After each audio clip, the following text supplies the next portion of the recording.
Hello and welcome to Breakfast Central here on News Central. The gentlemen are back on your set, ready to deliver the freshest and the latest stories, plus incisive analysis. Not forgetting to let you updated, or giving you updates rather, on some of the latest stories from Nigeria and possibly outside Nigeria. My name is Joe Hansen. And the gentle lady is unavoidably absent today. I'm talking about Olive. I am Benga Bora. Welcome to Breakfast Central. As you know the drill, we bring you the latest information, news, and dissect the biggest stories in the news so that you can have an understanding of how these things work in Nigeria and, of course, across the world. Welcome to Breakfast Central. Yes. That's right. Well, it's been a very, I'd say, splendid night rest up until this morning. I always say one thing. I mean, thank God for life that we're alive. Yes. It gives us the oomph and the background, the reasons for us to actually push further, and that's why we're here. But that doesn't stop us from doing what we know how to do best, taking a look at the big stories on our wake-up conversations. And it's Tuesday. And before we get to the big stories, it's Tuesday, and today is, it's crunch time for the Super Eagles. Today is decision day, D-Day. It's today that we'll know if they're going to the World Cup. Shout out to Cape Verde. They're the second smallest nation to make it to the World Cup. They qualified to the World Cup, which will be jointly hosted by the United States, Canada, and Mexico. Are you going? Are you looking forward to go there? Yes, if we qualify, and I really hope our I think I should walk around that too, group, you know. If we qualify, I hope our group would be Mexico, because it would be nice. It would be carnival-like, you know, so much colors, spices. I don't want to go to the United States of America. With the visa, Mexico. And if the United States government sees my social media feed of how critical I've been of their foreign policy, I don't think they'll grant me a visa. So let's go to Mexico. Mexico. That's right. So it's basically like rooting for the Super Eagles right now. It's like saying, let's go, we can do it. Hopefully, they really can do it. And hopefully, Nwabali would not be up to any funny tricks. Nwabali, I don't know. What really can we do? He keeps his what tricks. Can we do to Nwabali? Maybe we should bring back that fine boy. That plays in the Netherlands. Yes, Maduka Okoye. You know, he would just catch one ball and do like this. So you know, when he just pounds one ball, he made one mistake and that was, he lost his place. Yeah, exactly. Sometimes you even wonder if he has makeup on the pitch. But I mean, good luck to the Super Eagles. You guys can do this. They're playing in New York at the, what's that stadium called again? Stadium of the Den of Champions. Yes, that was built under the Apabio administration. And we really wish. We wish you all the best on behalf of the breakfast team. And come this same time tomorrow, I will be popping bottles. Oh, this is breakfast television. Yeah, you'll be taking coffee. Yeah, you'll be sipping coffee. Sipping coffee on your behalf. Now calm down. Okay. Take it easy. Anyway, let's start off with our wake-up conversation real quick, and we're making it light. It's got to do with a popular musician who turned a philanthropist. Besides that, he was one who became the point, the direct point, and the example of one who may have risen from grass to grace. Akon makes the first story here on Wake Up Conversations. Now, there are rumors that his wife, Tomika Thiam, seeks 100 million euros divorce settlement fee. They've been married for 29 years. Oh, that's a long time. This was supposed to be their 29th anniversary, and that's where she cut it off and said, you know what, I am done. I'm no longer interested. But that's not really the story. The story is this, that according to some sources, although it's not been confirmed, let's state that here clearly, it's a rumor that when they decided to put this, the lawsuit right before Akon, and, you know, obviously you have to check his papers, his documents, and so on. They found out that some of his properties, his monies, investments, are not in his name, but in his mother's name. And that's not what that footballer that gives you Hakimi's Ziyech. Exactly. A feel. Hakimi. Yes, is the feel. And that's exactly what the story is. But like we say, it's alleged. But that's the latest story. And 29 years of marriage going down. Akon saying, listen, you can go if you want to go, but I don't have money. Where do we go with this? Why would they say he doesn't have money? Didn't you see all those bling that he was wearing? And why is it that the men have to pay the divorce settlement? There are two people in this marriage. Can't they just go their way and, you know? I understand child support, but why take all his money? And she deserves a percentage of the money. Okay, they were both working, right? No, not really. He was working. She was there. Now, don't forget too. I think she deserves this money. And this morning, I woke up and said, I think she deserves it because one, Akon is a polygamist. He's got 9 children, and he's always said that he believes that polygamy is African. He's the father of many nations. He's the father of many nations. Now, two things that may have affected his progress, especially with his not just his musical career, his business career, his business basically, is one, the polygamy must be there. Taking care of 9 children is not beans. Yeah, it's a lot. Secondly, he had invested in the Akon city, if you recall. Which he wanted it to be the real life Wakanda in Senegal. So a lot of maybe we should send Scotty Guma to go and investigate that Akon city. It's dead. It's gone. It's Yes, gone. I heard. July 2025 this year, it was over. Even the Senegalese government pulled out That's really and said sad. there are no more investments. It's not working, so they pulled out. And therefore, the little space he had built, he just wants to convert it to a hotel, a tourist attraction, and so on. All the vast land that he got, and he wanted to build For the Akon Akon city. He wanted people to use his coin. It was called Akon.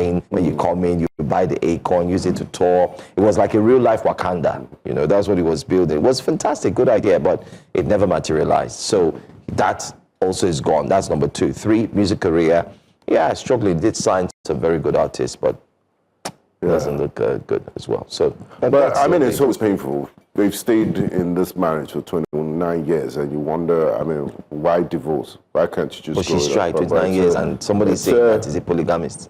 It's a private matter, and I wish them all the best. Yeah, I mean, that's just to start light. I was starting with that light story because I used to recall in the morning when we wake up this morning, on radio, we used to blast Akon to keep us going in the morning, you know. Get to, you know, and so on. But on that soft note, let's now move straight to what we have next to share with you. And that will be our, definitely our second story. But let's see what Nigerians are saying on X concerning this Akon story first, before we do move on. Mr. Makanaki says 30 years is undoubtedly a long time, but marriages nowadays aren't worth it. Honestly, bigger. He's speaking for himself, Okay, Mr. all right. Makanaki. Okay. No one is ready to deal with anybody's flaws, but they want everyone to deal with theirs, 100%, for better, for worse. Till death do us part in the mud. That's your own observation or your Exactly. opinion, not ours. Do women actually file for divorce of a... Yeah, that's where I was asking. Why take his money? They can only do that to men they know they can't benefit so much from. They can benefit so much from. A big shame. But do you think Akon will feel it since this polygamy he has so many women to fall back on? He won't. He won't. But he will feel it financially. Financially, that's it. Because whether they like it or not, they have to trace the sources of income, except it's really true that it's in his mother's name. Then that's a big problem. You rich people, stop keeping your wives looking younger. Let them look old like their age. Making them look younger gives them the mindset of starting all over again in different man's way. I don't understand. I don't understand this one. Though. Yeah, maybe he's talking about the Botox and all that was done. Kojo says divorce these days looking like part of a to-do list. I agree with you, Kojo. It's a major worry. If she stayed that long, it means she tried. The decision should be respected 100%. I agree. I agree. Anyway, that's all we're going to take. A quick one. Okay, Fable T-Man says he's been saying that nobody wanted to see... Yeah, I love Nobody wanted to see us together. I guess he's now finally lonely. Oh, I like what he did there. It's not lonely. Oh. You know? Yeah, lonely. Yeah, I'm so lonely. But it's not. He has them. But that's the story. That's how we're starting off. We want to start off on a soft note, because we understand that when we go into the political space, sometimes it drains. Yeah, people get agitated. And, It drains. It takes However, a lot of your blood. That's why before I come to work in the morning, I make sure I drink blood tonic. Correct. Keep me going. Let's go to the one that will drain the blood tonic now. Let's go to our next story, Wake Up Conversation. It's got to do with the Ogun State governor. Now, residents are suing the Ogun State governor over bad roads. Governor Dakpo Abiodun. I think Lagos residents should also join this. If they should include the Lagos State governor in this, please, because the state of the roads are terrible. Please, I would love to know those in Lagos who are willing to do that. And let's call them, let them join us, let's ask questions. I have my own share of, explaining why my experiences are there. So it's obvious. But then again, this time Ogun State, if you want to know why they are about to sue the governor, I want to show you a video. In this video, you would take a look and see the poor state of the roads in Ogun State. It's completely left in shambles. Not just that, the governor also recently had put out a video. I mean, regardless to what the people are saying, we must also give a little kudos to the governor and his team. However, why we use the word a little is because, let's explain what we mean by a little. Don't judge us. It's our opinion. It's because I personally feel the governor had left all these things too late. It's too late because it seems like focus was on the elections and so on. And after the elections, the agro airport. Agro airport, focus, the roads. Now, it seems like there's construction being carried out in some of the roads. We have footage of that as well. I don't know if we can put that up. Some roads are being done, but there's some major roads that have been abandoned. That should have been prioritized. And they've been talking about this for long. We've seen comedians use it as skates. We've seen influencers talk about the roads. They've called him out and say, okay, so how do you want us to go about our daily lives? That you're just traveling up and down, following Mr. President. Your own state is suffering, you're neglecting it, and now you're part of those that say that... what's really going on here? It shocked you? Yes. Okay. There are more videos, there are more footages. Was there a tsunami there or something? Yeah, there are more videos as well. This is just the rainfall and so on. Let's get to see some more videos. Let's hope that we can get these videos out as well, because we did lay our hands on these videos, and it shows what people are going through. Benga, this is the video. Take a look at this. It's terrible. I mean, there's this is a major road. Vehicular movement, because look at what people go through. Muddy. I can just imagine the traffic, the headache, the stress that residents have to go through. Look at that. I mean, it's not motorable. Look at that. It's not motorable. I repair my car weekly, on a weekly basis. If it is not hand, it is leg. Sir, should I move my tax back to Lagos State, where things are working, where I see value for my money? Sir, tell us what you are doing with the Ogun State allocation. There is no single road that is motorable that you will drive 10 minutes drive straight without you entering one pothole or the other. You will be coming from Lagos State, driving smoothly. The moment you are looking at Ogun State, sir, you can do better. Sir, you need to do better with your allocation. This road is terrible. This is a major road, a big road that leads to a... Benga, if we're living in Ogun State now and we have to apply that road, I don't think we'll look this clean. No. But that doesn't mean that Lagos State should just be celebrating. Because Lagos is also going through serious road crisis. Parts of Lagos State. I mean, you look at Jago News Central did a piece on Amuodofin local government area, and you could see the total neglect there. Yeah, that was Mazina, right? And I'm sure that they do take money from taxpayers in those areas. Lagos State does not miss taking money from taxpayers. If you're taking money from people, the least you can do is to just provide them a semblance of government presence that, look, we're aware of your plight, will make life better for you. But these things go on year after year, up onto election period. They make promises and they never deliver. It's really sad and heartbreaking. And I really hope that the Osun State government will do something, the Ogun State government rather, and all state governments in Nigeria basically, about the state of infrastructure. The people aren't asking for more. The people have been through a lot, and the basic minimum you could do for them is to provide infrastructure so they can go about their businesses and lives without much stress. I mean, if they keep saying that they've gotten more federal government allocation, so what then my worry is if you're getting more, so what are you using it for? Then I really don't understand the obsession with legacy projects. Yeah, statues, massive airports, Lagos to say, I'm not saying they don't deserve an airport, they shouldn't, be ambitious. But while you're ambitious, please don't neglect those low-hanging fruits, the basics. Because, Ota is a border town with Lagos. Absolutely. If you look at all the buses there, they're painted in Lagos's black and yellow. So it's a very critical part of the business route. People live in Ota and work in Lagos, commute. Yeah. So that's a very sensitive part. There's heavy vehicular traffic, and it's a no-brainer that let's fix this border communities and attract Lagos residents. If Lagos is complaining of high rents, develop them in a way that business can come to Ogun State. You can't just develop Abeokuta because you're governor and think, that's the whole of Ogun State. You need to spread this development and, give every local government a sense of belonging. And hopefully this video and this clarion call by residents of Ota will spur the government to do something about the terrible, terrible, deplorable state of the roads there. Very terrible. Let's see what Nigerians are saying on X regarding the poor state of the roads in Ogun State. Let's see what Nigerians are saying. Pella Ika says, if federal government knows that they won't fix the federal roads in Ogun State, they should stop collecting revenue from us and leave our natural resources to us. This level of marginalization is crazy. No single federal road has been fixed in Ogun State in 10 years. It's state government that's fixing federal roads, but they are collecting revenue from us. States that do not contribute half of what we contribute don't have such horrible federal roads.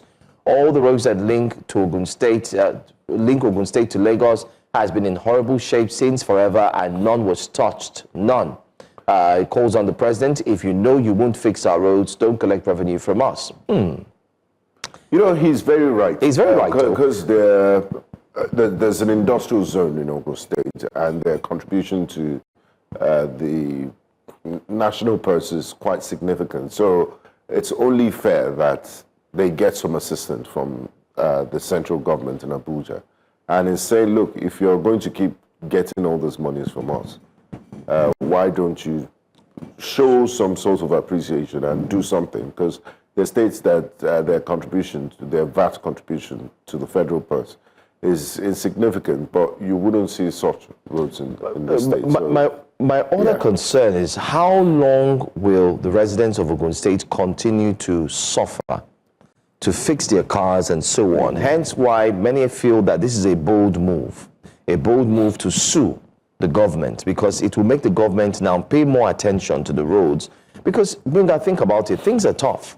So if I'm a salary earner, I earn just 250,000 naira, for instance, and I have to spend every month 140,000 to fix my car. You have children. You have school fees, you have rent, you have a lot to do. It can become frustrating because at the end of the day, you ask yourself, is it really worth it? And you wouldn't. Anyway, let's see more reactions. Really, you look at places like Agbara in Ogun State, it's an industrial zone. Yeah. And there's so many factories, manufacturing hub there. I can imagine what this getting supplies and going back and forth, what it means for them. But the governor is also one who's very close to Mr. President. You wonder why he hasn't lobbied and brought this because he has aligned with the center, as they said. Before Mr. President, so they can urgently address it. Idon says, this is the state of the road in a state that just launched a fancy airport that 95% of the state citizens can afford to use. Welcome to Ogun State. I mentioned the That's exactly what you said. Priorities. Let's see what Segaling says. Distinguished His Excellency Dakwa Abiodun. Well done. Please, it's time to declare a state of emergency on the major roads to Ogun State. Ota is worse than Gaza right now.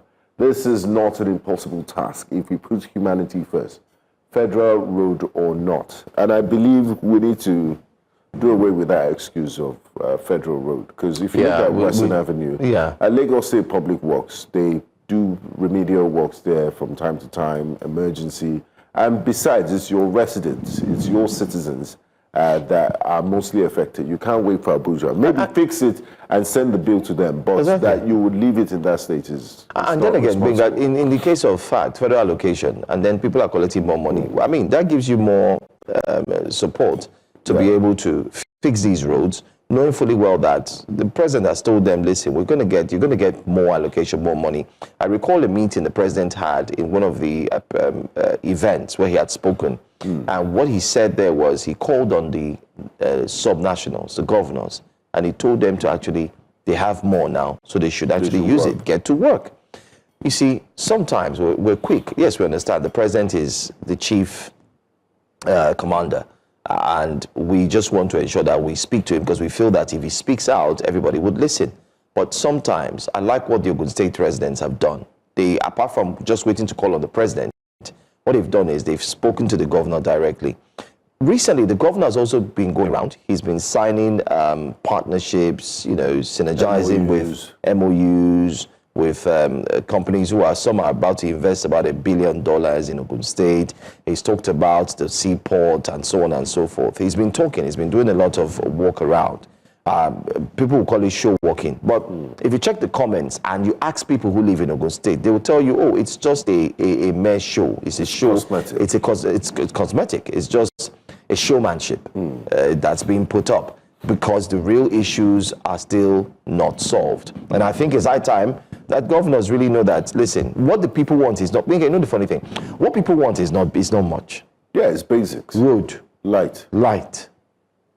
Health. Just ensure that you put hospitals around. I'm still a big, I'd say, supporter of just the way you have banks spread across different streets. I think hospitals should be spread across. That's the idea behind the primary different healthcare places. centers That's in it. every ward. Spread across. People would have jobs. Medical personnel would not travel. Spread across. Anyway, I'll come back to that conversation. But that's what we're taking very quickly. Let's wrap things up as we go to Madagascar now. Benga. Yes, the president, Andrea Jolina, seems to have fled the country. And they had been protesting the state of the country, the Gen Zs. And we've seen this happen in Kenya earlier this year, and of course in Nepal, that famous one. And this wave, this Gen Z wave, has spread to Madagascar, where the president, Andrea Jolina, is reported to have fled the country over persistent protest. And I think things change when the army decided to join the supporters calling for change in government. There you have it, images of the military taking over the country, the affairs of the country in the wake of the protest in Madagascar. Well, the Madagascar incident is just basically a wake-up conversation. Why are we talking about it? We're talking about it because, Benga, it's very key. We're starting to see a new movement globally. You did mention Kenya. We've also seen Nepal. And now we're seeing Madagascar.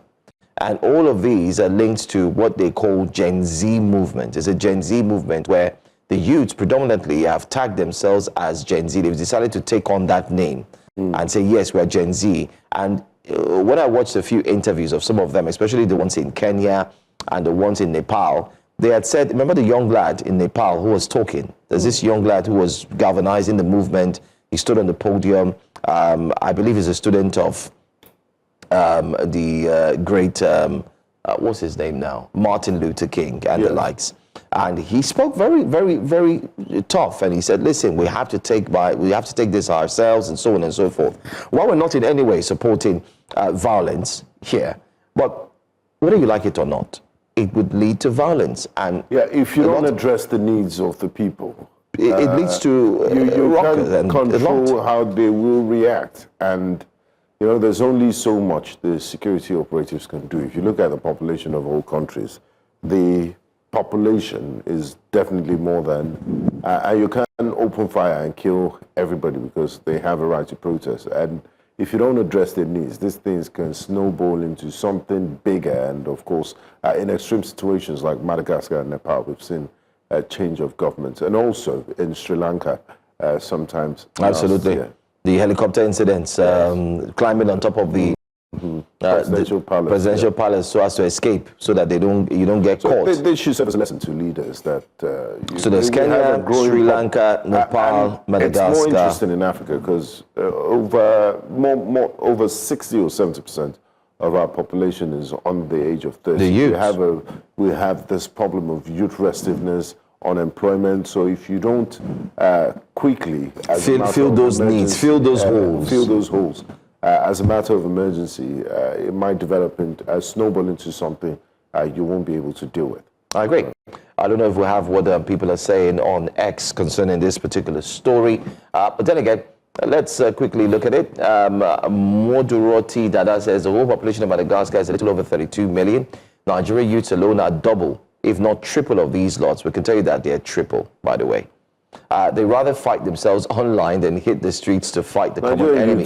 When we are all ready, we will do the needful. Okay, this one is talking about as a precedent to what may occur here in Nigeria. Okay. And the main conversation online, I mean, if you feel the pulse, is about what's the latest iPhone 17? iPhone 17. So there are two individuals that feel, you can buy one for 480, a remodified XR, and there's another one for 280,000.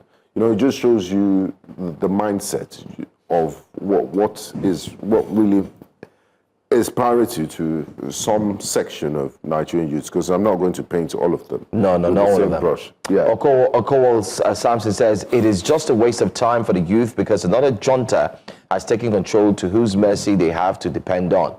If they themselves were the ones taking leadership, then it would be something to celebrate. Otherwise, thanks for bringing in another junta for yourselves. And that's true. Sometimes these protests don't lead to positive results. They have, exactly. 100 million Gen Zs in Nigeria are afraid of 100 million policemen, out of which 70,000 are escorts to politicians' wives and their kids. Well, by MBA, I want to believe, I don't know where you got your data from, but then again, truly Gen Z is a revolutionary agenda in Africa as a whole. They will shape the continent within less than 10 years as from 25th June 2024. Take this to the bank. And also, it's very easy for people to say revolution this, revolution that, let's do this, let's do that. I mean, and I think we need to start playing the National Orientation Agency. You need to, the messaging from the government has to be intentional that, look, we understand your plight, we're being deliberate about this communication. And they also need to get into the psyche of young Nigerians. There's a whole generation that I forgot that we fought a civil war. It was bloody. Imagine men in society. All you have to do is just look at other countries that have wars. Men that were high-functioning members of society, that were bankers, that had families, that carried themselves with dignity. Just because of war, they have to line up. The entire family lives in a tent. There's mass displacement. They have to line up in the morning to go get food. The aftermath of war. From World Food Program. So let's be careful in our use of language and in, stirring up the earnest nest, heating up the polity. Nobody wants war. Nobody wants violence. I'm not saying you shouldn't hold your leaders accountable, but, calling for, people are so irresponsible on social media, let's scatter everywhere. Let's declare this and blah, blah, blah. You need to know the effects of war. You think, you better appreciate... when you go on X, like what we saw, we see them agitating, calling... it's okay, it's all right to show that you're not happy. Yes. You're unhappy with policies, decision-making, and we've said it time and time again here, even when we do not speak our opinion when it comes to the interviews, but we ask the questions. And like we asked the question yesterday, and the SS, he was angry. It's the right to ask, because the truth is, just as we asked yesterday, did the president assent? Did he agree? Did he approve this? We have a duty to hold our leaders accountable. Little questions like that just need the answers.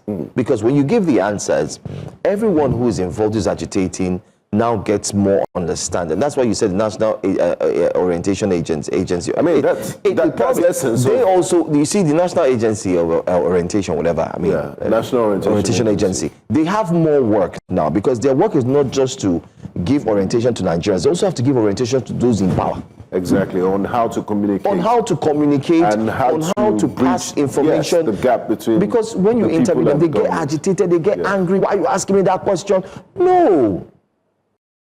And you know, the essence of the interviews and this dialogue that we have with government officials is to also give them an opportunity to sometimes speak, because people assume on this side, if you're not on their side, you think everything is easy. So it's not give easy. Them a right to fair hearing. Let them speak, and then the people would say, "Oh, I thought this was this," and make up their minds from an informed perspective. And Binga, I feel for the National God help me today.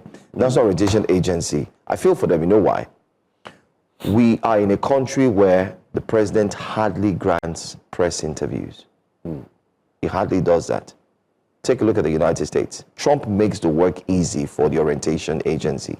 It's easy because all they need to do is they just get the information that the president is going to speak at so time, they're happy. They mobilize and so on. They say all the press, the journalists are there, and he speaks. He receives questions, he responds, and they say time up. Even on the Air Force One, they speak. Exactly. Yeah. They speak. They all that. So it's easy out there that they're also practicing democracy. But you see here, you hardly hear from the key officials, apart from some of the ministers who, are friendly and they want to speak. But even at that, it's a case when you ask them questions, they get agitated, they get angry. So the agency has a lot of work to also do from the top before it comes down to Nigerians. Absolutely. A lot of work. I really feel for them.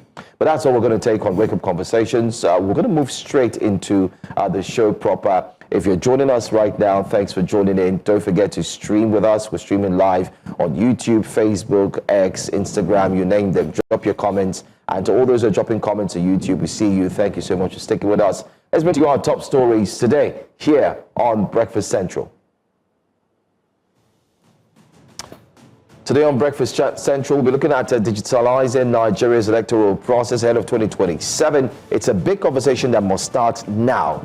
Economic crisis deepens inequality as millions face worsening poverty. Our research has shown that, and we're going to look at that completely. We'll also look at Nigeria makes 4 of 10 Africa's worst prison lists. A big problem too.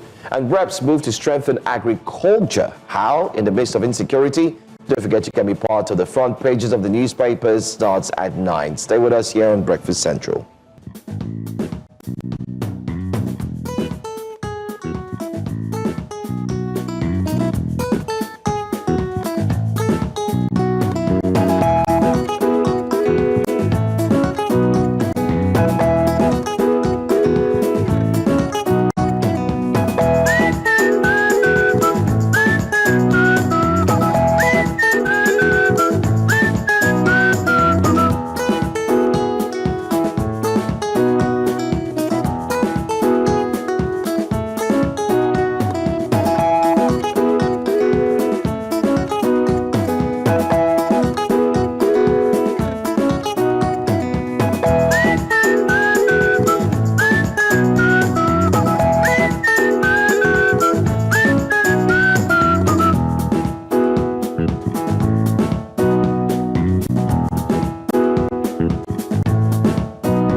Welcome back.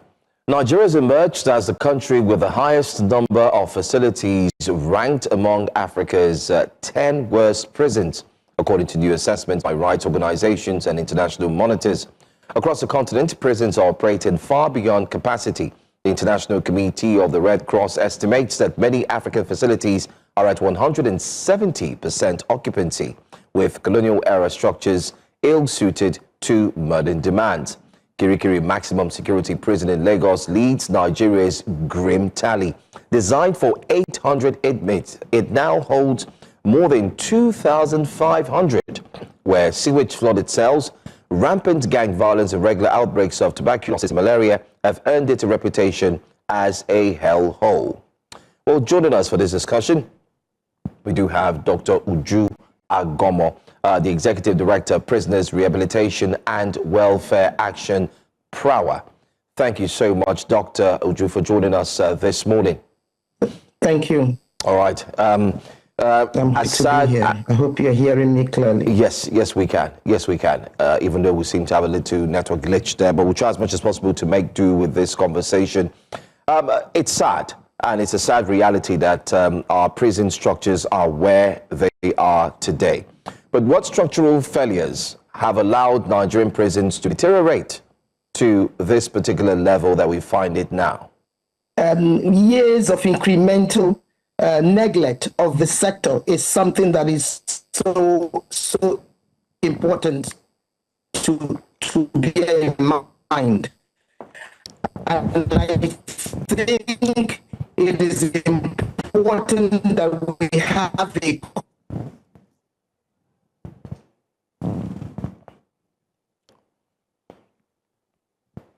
Fortunately. Dr. Agomo, we seem to be having connection issues with you. We hope to reestablish a connection so that we can have this very, very important conversation on Nigerian Correctional Center crisis. I believe we'll take a quick break to try and fix the connection issues, and then we'll be back to have our conversation. You stay with us.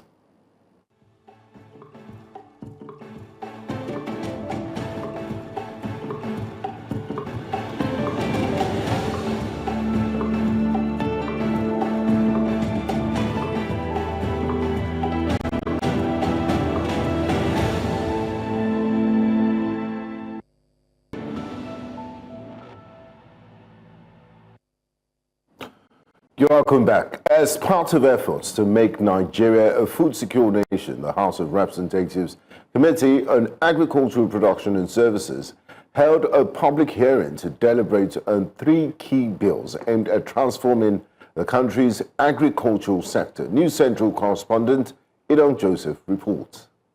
The bills under consideration include an amendment to the National Agricultural Development Fund, the establishment of a National Farm Settlements Agency, and the creation of a National Rice Production, Processing and Research Institute in Agungu, Kebbi States.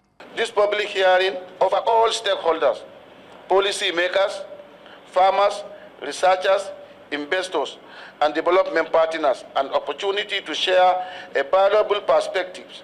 Your insight today will help us reaffirm this bill to ensure they are practically forward-looking and beneficial to all segments of the agricultural sector.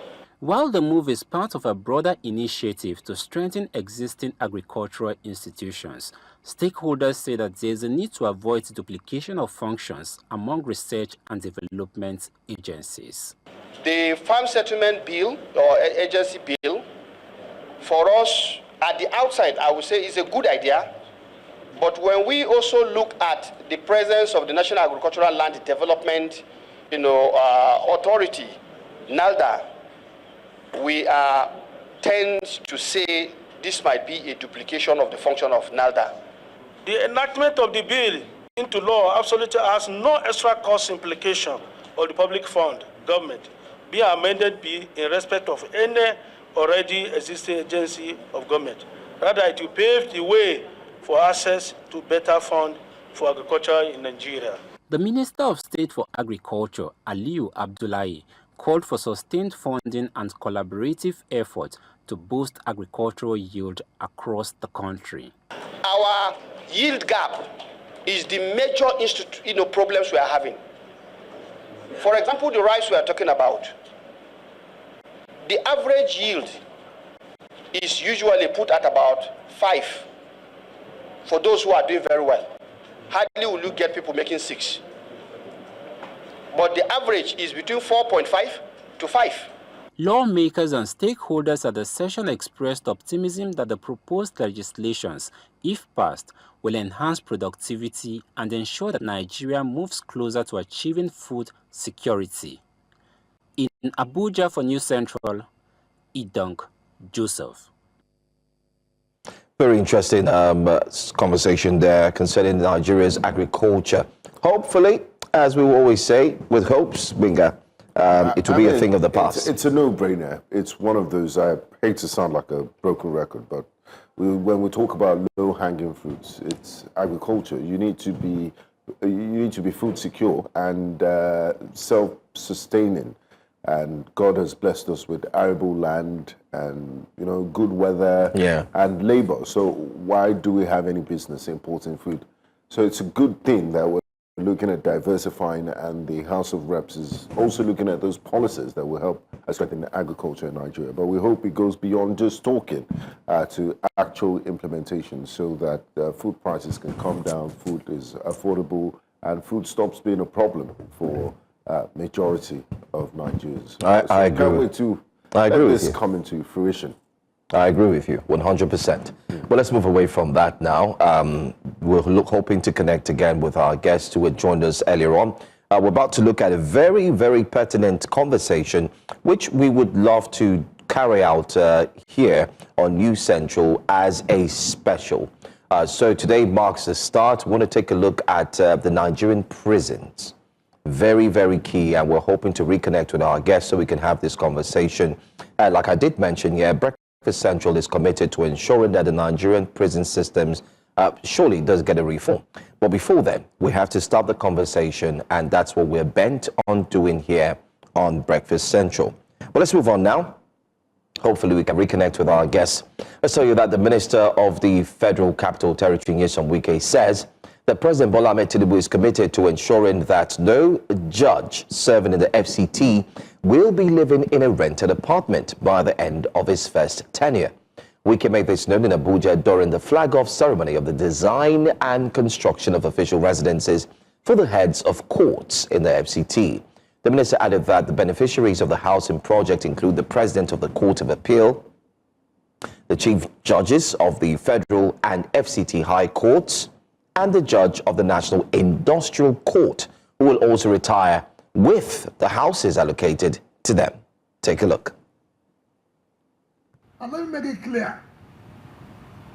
What we are doing today is not just for heads of court. When they retire, they go. No. As they retire, the property becomes their own. And that is the approval of Mr. President.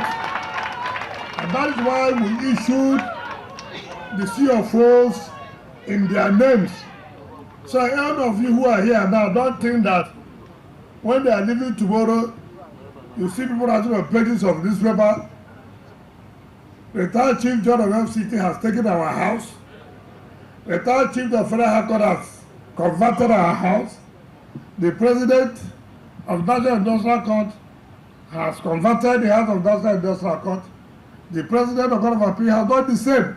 Please, the policy of Mr. President of this House of Court, as they are retiring, must go home with their houses.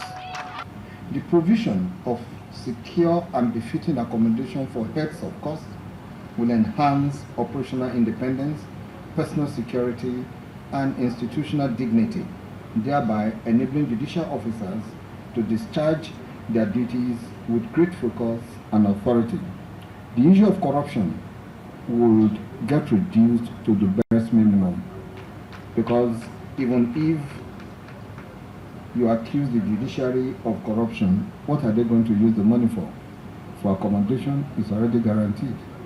So no judge will retire without having a house of their own. I wonder what other members of Nigeria's civil service will be saying. Teachers, those who have fought the judges. it's a conversation for another day. It's a conversation for another day, Binga.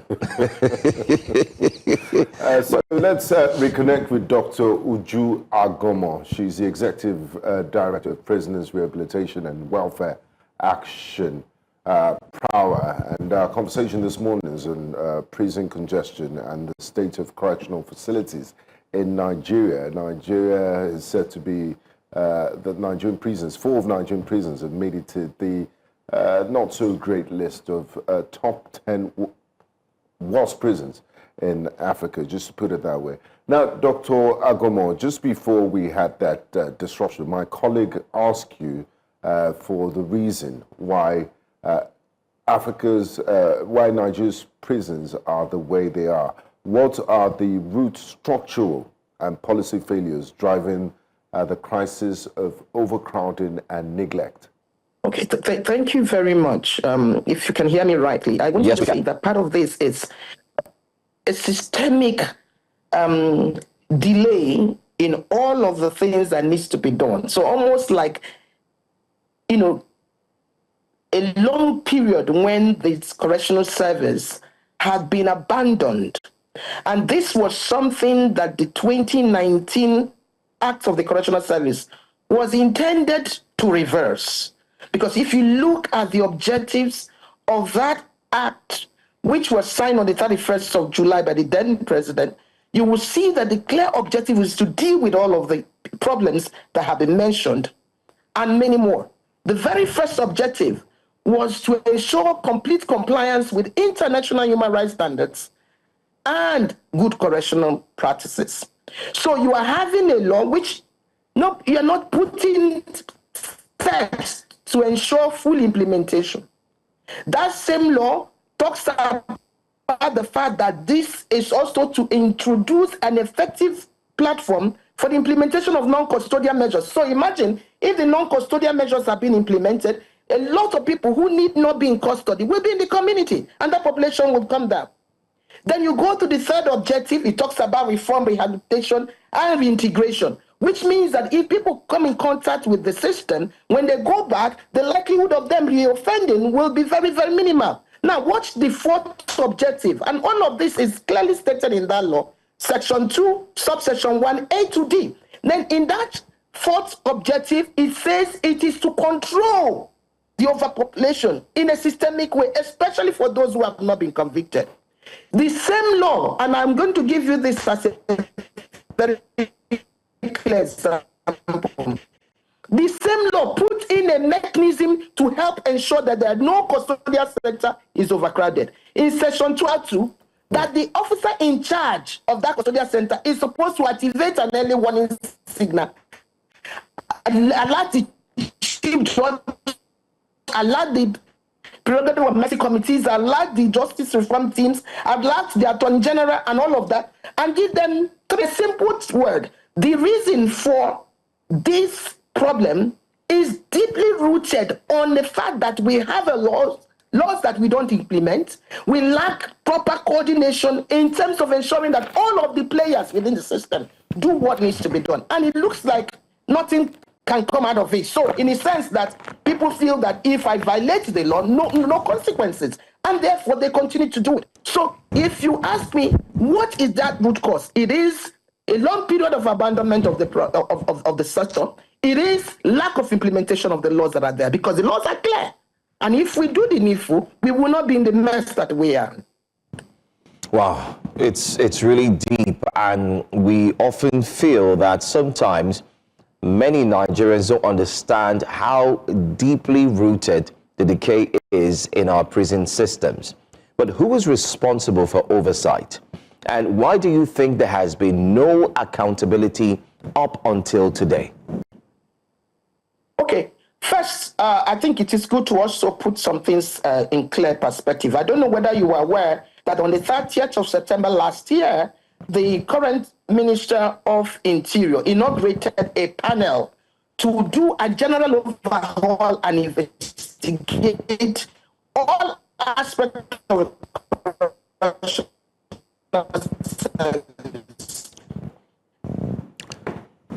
Seems network isn't friendly today. I think she was trying to clear what really happened on the 30th of September. Minister, Yeah, it's a very Tunji, important part of information there that she wants to pass. That had to do with the reforms of the Nigerian prisons by the minister. But how far has that gone? And it would be nice if we got her summation on that. But hopefully the network would allow us another chance to speak with you. But this is a conversation, Binga, that we here on Breakfast Central will be taken to the next level, because we really need to focus on reforming the Nigerian prison system. So we feel as a media house, we should be able to champion this. What she's said so far, that there are laws there, there are early warning systems, there are trigger mechanisms that once you get to a certain capacity, the prison authorities are meant to involve the Ministry of Justice. They would use the prerogative of mercy initiative to decongest the prison. These are, but like people always say, Nigeria's problems is not a lack of laws, it's the political will to implement it. And again, in 2019, we had a name change, if you recall. Okay, I believe Dr. Agomo is back. So we'll just let you complete your thoughts on putting things in perspective. Concerning September 30. Concerning September 30 and the Interior Minister. I mean,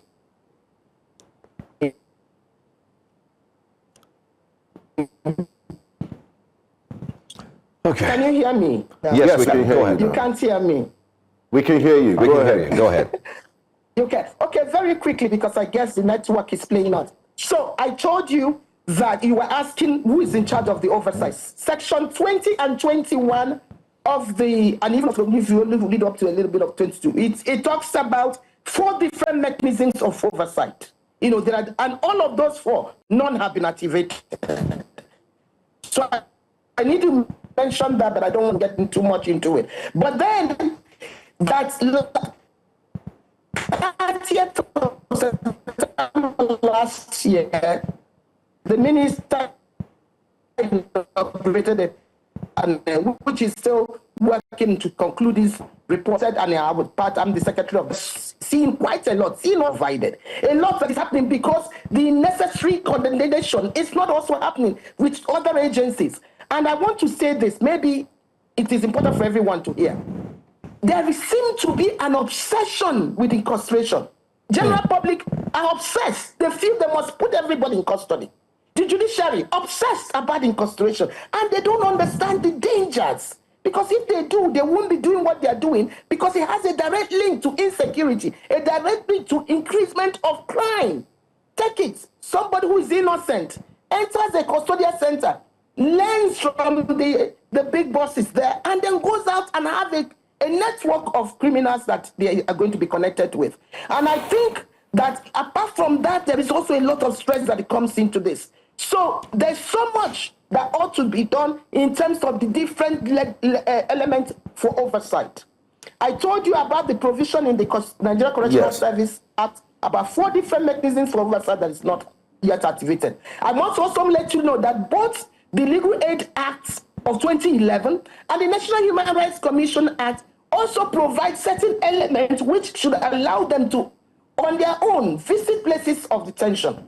The other aspect I want to mention to you is that Nigeria is a signatory to both the United Nations Convention Against Torture, Cruel and Inhuman Treatment and the optional protocol to that convention. The optional protocol talks about establishment of national preventive mechanisms.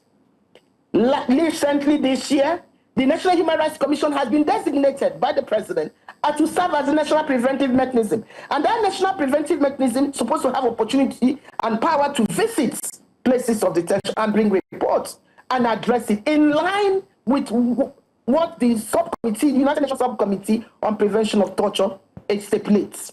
I'm a member of the UN Subcommittee on Prevention of Torture, and we visit all the places of detention across the globe. And I will tell you, once there is a mechanism that is consistent about the visits, a mechanism that is consistent about profiling solutions, and a mechanism that guarantees the response, effective response to those solutions, including providing adequate budgetary allocation for the implementations of those solutions, you will have it right. The problem in Nigeria is those things that I have mentioned earlier. And truth be told, the kind of countries that perhaps you will see countries coming out of conflict. So the likes of Burundi, the likes of Democratic Republic of Congo, correctional centers, the likes of correctional centers in Central African Republic, and the rest of that. But there is a lot that can be done, and that requires government involvement, also requires the involvement of the general public. As I said, we must understand that everything rushing to put people in custody should not be the business as usual. And we must take support to correctional service as a critical security consideration.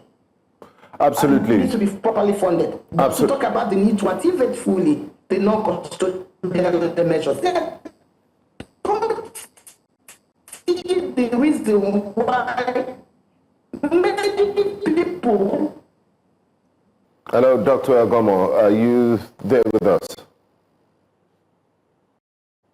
We seem to be having some connection issues, but Joe, I believe we have some good news that Dr. Agomo will be with us physically. Yeah, we'll try as much as possible to have it physically.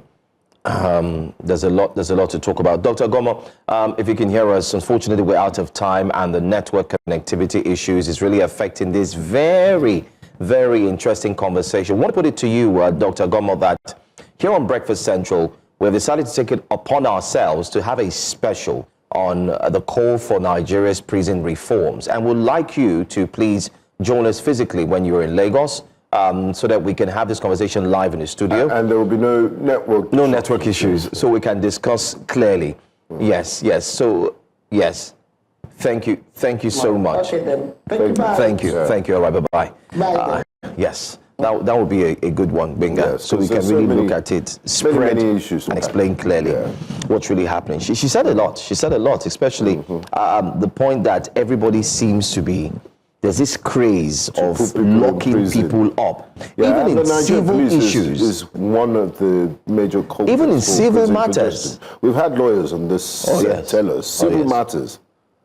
It's really sad. And again, in 2019, in the spirit of doing something, global best practices, the Nigerian Prison Service was renamed to Nigerian Correctional Service. I wanted to ask her if that name change has reflected a shift from. But what do you think? What do you think? Do you think it has reflected? You and I know the answer now. If it had reflected, we wouldn't be having this conversation. We wouldn't be 6 of our prisons or 4 of our prisons wouldn't be in top 10. But feel free to join us. Let us know your thoughts. We want to have a special on reforming Nigeria's prison systems and correctional, and that's what we want to do. Coming up next, here on Breakfast Central is what we have to show to you here on Breakfast Central. Stay with us. Nigerian economic challenges will be discussed. Having an X-ray at the Nigerian economy, and we did bring up a conversation on Nigerian prison services. And also strike updates. We'll bring you the latest regarding the ASU versus federal government. Stay with us. Breakfast Central continues.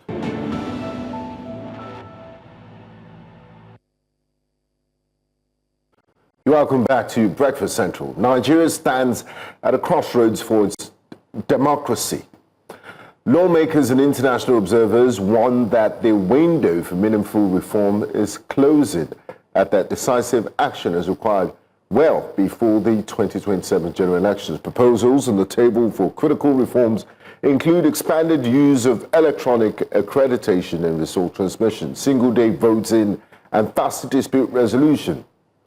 Lawmakers say these reforms aim to reduce litigation, cut costs, and rebuild trust. Well, we shall be taking a hard look at whether or not digitization can deliver credibility and speed, and whether a new electoral act will finally hold political parties to account by disqualifying those who have failed ineligible candidates. Of course, I'm sure that's a new thing which you are supposed to know, and that's why we're here. Well, joining us for this conversation is ICT expert and civic tech innovator who has been vocal about legal and technological reforms to advance electronic voting in Nigeria. Mr. Samuel Folorunsho joins us this morning. Thanks for being here. Thank you for having me. Now, by virtue of your experience when it comes to tech, and when it comes to Nigeria's electoral system and the call for electoral reforms. Can you share with us what your thoughts are, especially looking at 2023 elections, what we can do better come 2024 with the use of technology? Yeah, thank you so much for having me this morning. Good morning, Nigerians. And yes, the conversation around our electoral system, it's a recurring conversation, especially around the use of technology. And I think we are all here. We saw what happened with the 2023 election, especially around technologies like the beavers and IREV. While they are fantastic innovations, and I think there is a lot of, I've said this over time, there's a lot of misconception or miscommunication around, especially IREV, the use and why it was designed. And I've always been a big advocate for the Electoral Commission to communicate properly as to how technology is designed, and especially, and that is why we say, as technologists, we say you have to design technology with the people that it's meant to serve. So if IREV was designed to only be a viewing portal where polling unit results were supposed to be archived, how did Nigeria misconstrue it for transmission? How did they understand it to be where results are supposed to be collated? So there is a lot of issues. And firstly, I think the major issue we have to fix if we are looking towards digitizing our electoral system is to amend section 60, subsection 5 of the Electoral Act that only for now only reads to say transfer and not transmit or electronically. So those are the subsections that are being debated for electoral reforms. And we have to really pay attention to some of these reforms, because for us to get from point A to point B is also another question around infrastructure. Do we really have enough infrastructure for us to be able to digitize our elections, for us to be able to carry out electronic voting end to end? Right now, our elections is not fully electronic. Yes, we use electronic for accreditation, we use electronic for access for registration, but we don't use electronic for voting. So in countries like India, in countries like they do full electronic voting. They have a machine that once you finish voting, it prints a paper for you, so then you can know, it's recorded who you actually cast the ballot for. So it's a very, very robust conversation. We have to continue. We have to just break it down as to what aspect do we really want to digitize. There are conversations around diaspora voting. What are the modalities for that? Are they voting directly or are they mailing their vote? So there's a lot of conversations. Right now, the law that we have that is backing up our technology is that you can't even vote outside your polling unit. But we are talking about diaspora voting. How do we want to marry those kind of modalities and methodologies together? Mr. Folorensho, let's stay with, since you're an ICT expert and you did in your opening submission raise issues about BVAS and IREV. The IREV issue with Nigerians, was it a case of voter education that they didn't really get the information on what to expect?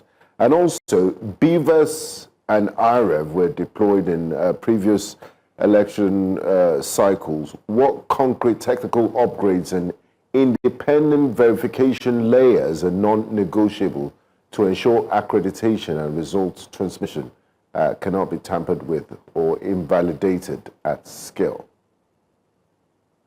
Yes, let me start with the BVAS, because it's literally the most important piece of technology within our electoral system right now.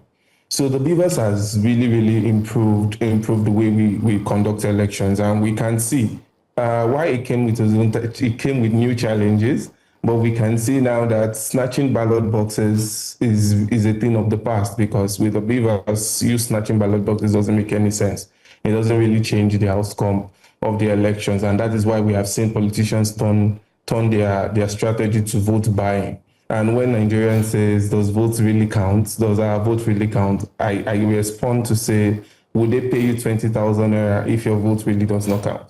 But let's stay with BVAS. So BVAS has a unique thing. It helps with accreditation, and it helps with duplicate voting. So with BVAS, it has eliminated the idea of you having to vote twice as a citizen.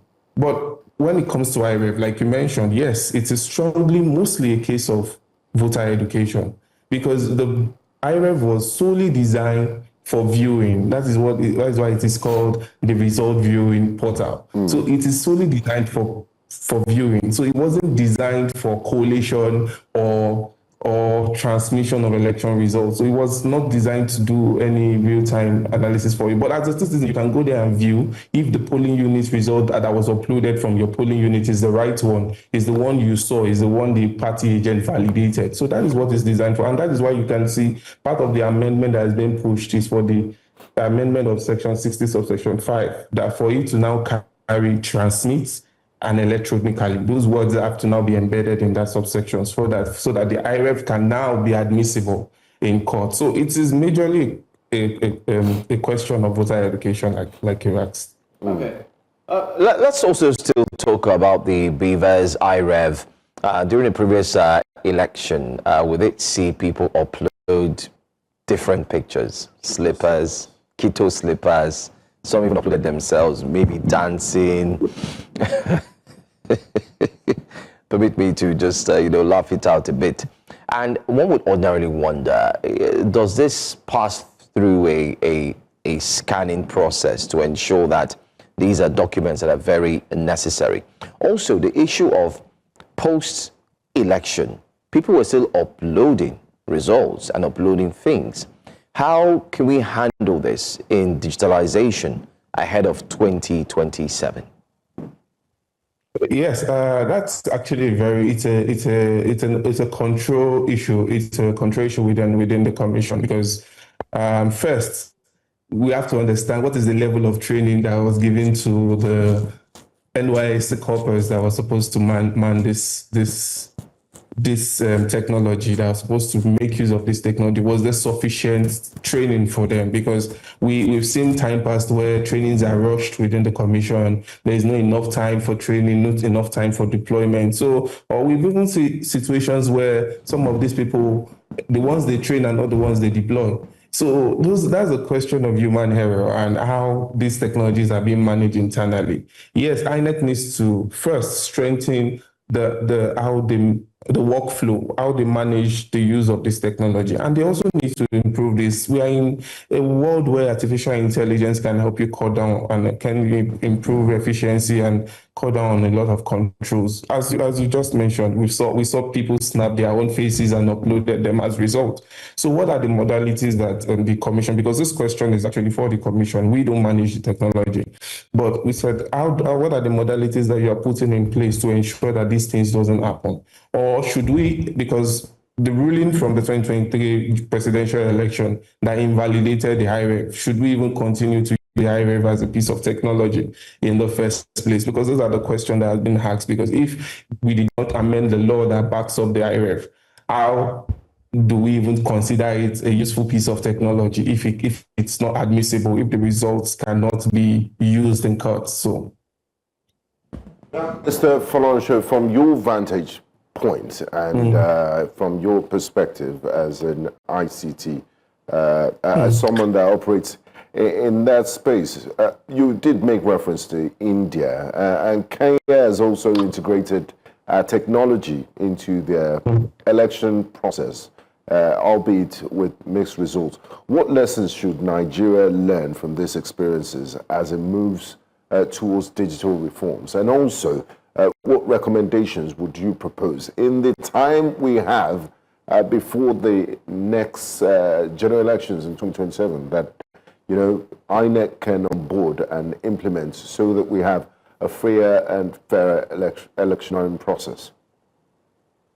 Okay, yes. So I think firstly is to first ensure that, because as much as we want to discuss technology, as much as we are looking at digital elections, if the law doesn't back it up explicitly, we are joking. There is really nothing that we can do around that. The politicians are weaponizing these loopholes. We still come back to weaponizing. First, the law have to explicitly back up electronic voting, have to explicitly back up electronic transmission of results.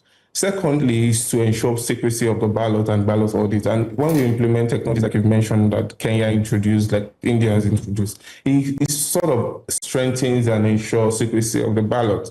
The third recommendation is, as much as the commission is not empowered with infrastructure, the government needs to really invest in infrastructure, because if we want to ensure electronic voting, then there have to be technological infrastructure in almost every corners of Nigeria for we to be able to assure that. First, we've seen a lot of comparison about how America, you can easily see a result from a state, and without technology, we cannot achieve that. And that is why we still have we are still behind in implementing some of those solutions. My other suggestion will be social trust, because technology also works with trust. There is no trust around it. You can see, and a typical example, go to the INEX Twitter page when they post anything. 85% of the comments will be, we don't trust you, we don't trust these institutions. So there needs to be a lot of transparency, a lot more communication from the commission as to how these technologies will be deployed, as to how they will be used, and the results that citizens should expect from the usage of this technology. So it is a whole lot to unpack, actually, because you have to, as somebody that is looking from the point of technology can help us achieve a lot. Having viewed electoral technology for the past 8 years, it can help us achieve a lot of things. But we have to first back it up by law, back it up with effort and political will, which is putting the right infrastructures in place, and then build citizens' trust to be able to use and engage these solutions effectively. All right. There's this concern from the youths that their vote wouldn't count. And because of that, we've all of a sudden seen voter apathy. People no longer really want to come out to vote. We did see that in the last term LGA, where the numbers were very, very few. Do you think that if the youth would want to come out to vote, there needs to be some form of sensitization? We do understand, to enable them understand that their votes will count. But how can technology play a major role ahead of 2027?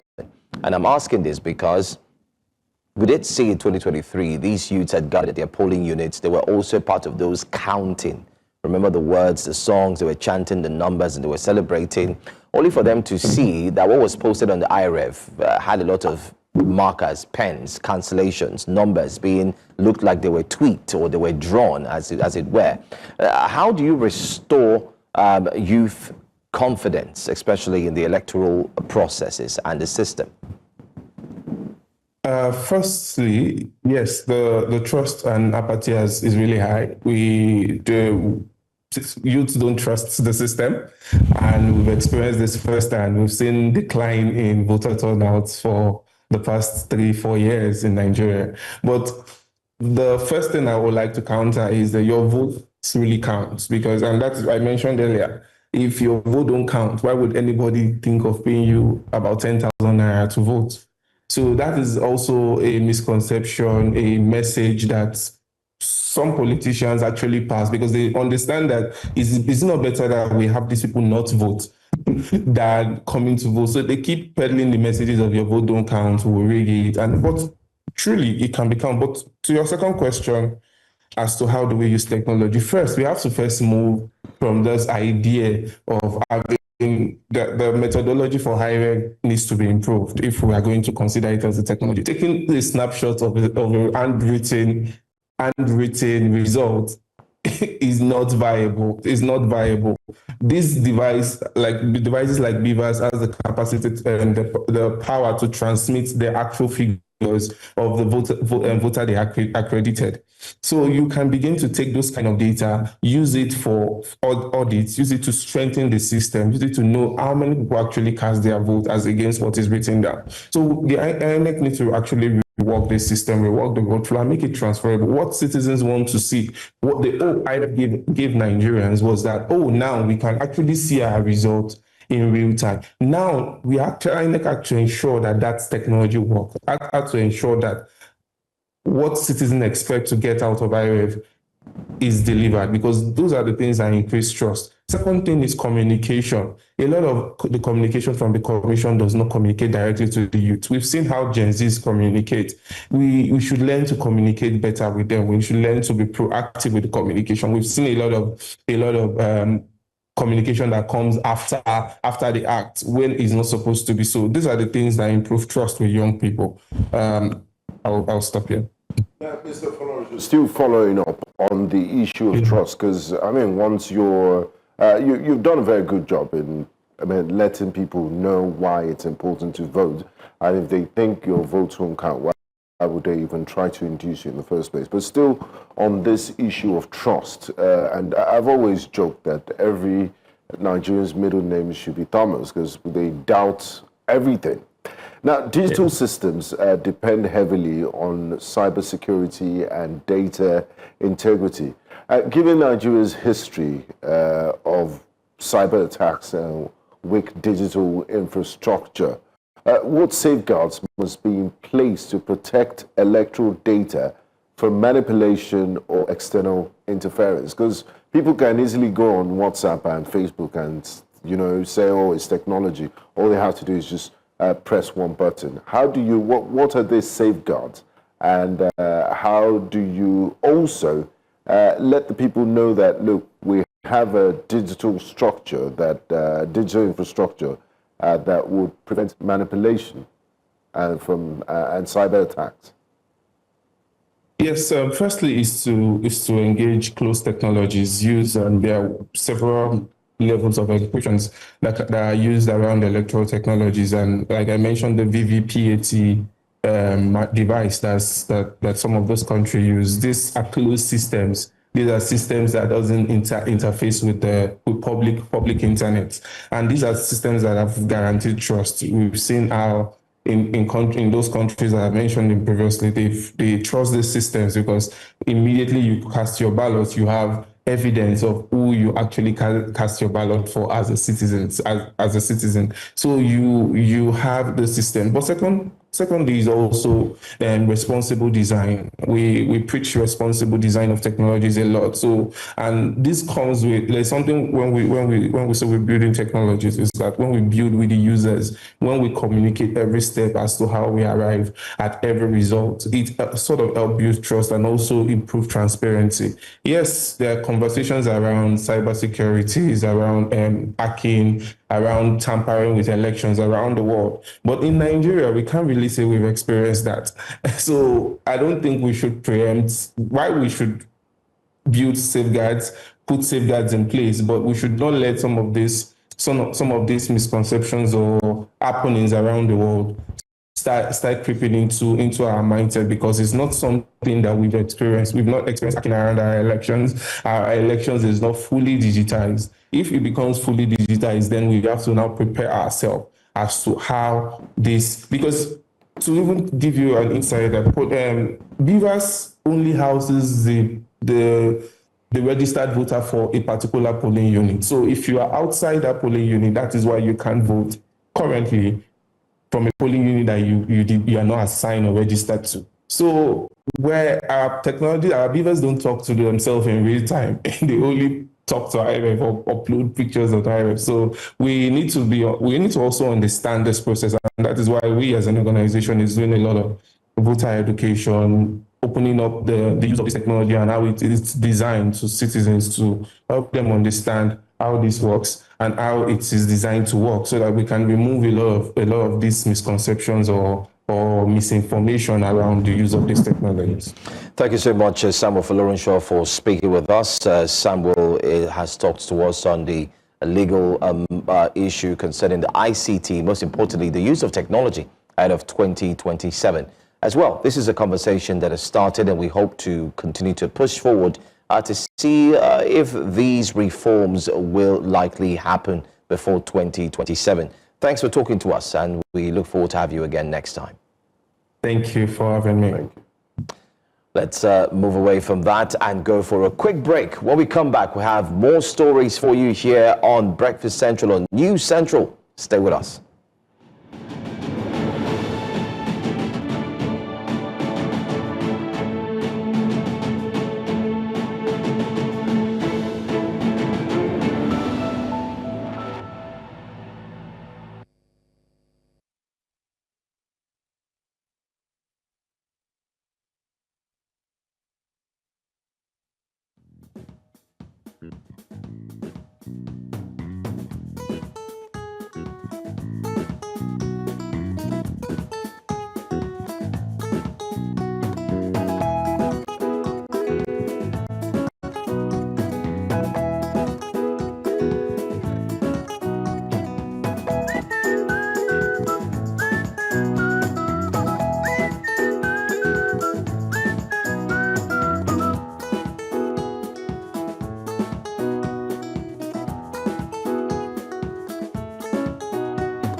Welcome back. Nigeria's public universities have once again been thrown into uncertainty as members of the Academic Staff Union of Universities, ASU, has begun a nationwide 2-week warning strike.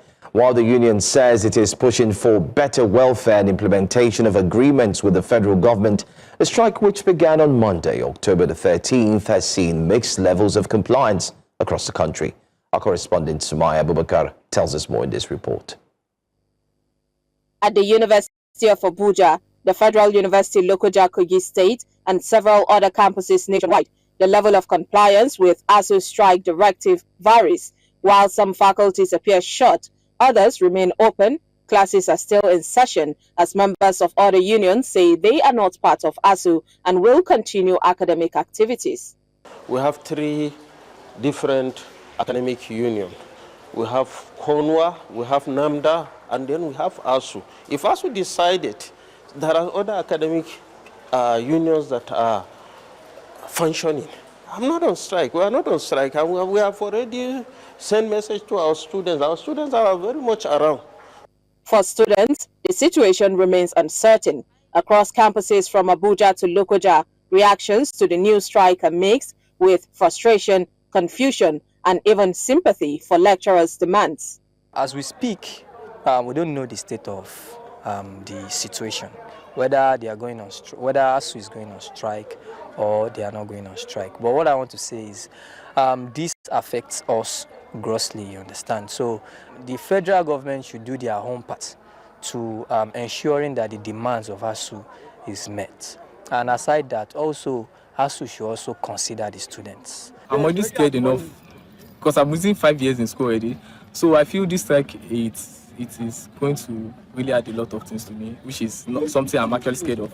The federal government has invested billions in the NEL fund loan, and students have actually used this as a means to pay school fees. So I don't feel like the federal government should give out such amounts of money to students to pay school fees and then end up sitting at home due to ASU strike. So the federal government should also try to meet the demand of ASU so the student can actually remain in session. It's happening.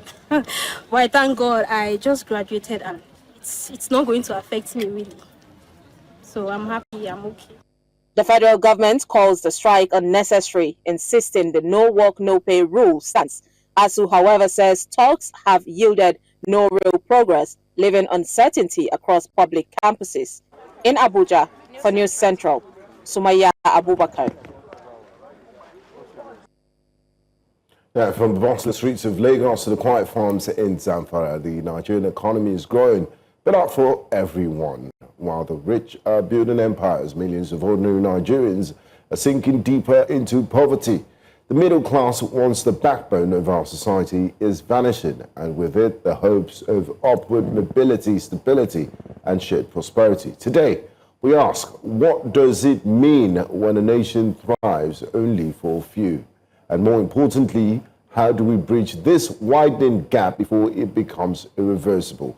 Join us this morning for this discussion is finance expert, CEO, Entourage Integrated, Mr. Sheyi Ashagun. A warm welcome to you and thanks for joining us on Breakfast Central, Mr. Ashagun. Thank you so much for having me. Thank you so much. Now, Nigeria just turned 65, and our story hasn't always been like this. We used to be very prosperous, progressive, and there were hopes for the future in the post-independent Nigeria. But when you look at Nigeria today, the recent World Bank report says over 100 million Nigerians are living in extreme poverty. So how did you get here? What structural failures led us to this extreme economic divide when the rich have so much and then income disparity and a very unequal society? I mean, let's start from the basics. The basics will tell us that, one, we have a nation that is riddled by corruption. It's quite unfortunate. But as it stands, corruption has made impoverished the people more than it has actually helped them. And it's created a society where only the rich gets rich. Depends on how connected you are to the seat of power and your stand in the society. That actually determines your level of success in this country. corruption is so embedded such that it only seeks to make people who are poor poorer. Then the other thing that you would also look at will be the lack of willpower on the part of our leaders to enact laws or policies that would help, bring people out of poverty. We have the resources to do this, but we are not doing it. Okay? And one of the other things that I would think has contributed to this in recent time will be the way the subsidy regime was removed, I would, in my opinion, hurriedly. Yes, we all agree that subsidy should be removed, but we thought that it would have been done in such a way that buffers will have been provided. There will have been a soft landing for the nation and for its citizens. But it was done in such a way that, we put the cart before the horse. I mean, we should have looked at this holistically. They should have been more prepared in the way it was done. I mean, no doubt about it, subsidy needed to leave at that time because it was creating a rent-seeking economy where it only favors the rich and impoverishes the poor. The other thing we want to look at is the fact that we haven't really looked at the informal sector. Okay, the informal sector is a sector that has contributed more than 50% of our GDP. But as it stands, we are not helping the informal sector enough to do. And until we start looking at that sector and we are removing our minds from oil and gas only, that is the only way we can get the economy to start working the way it should work. Okay, well, before we talk about the economy working and why things are going from many would say from good to bad.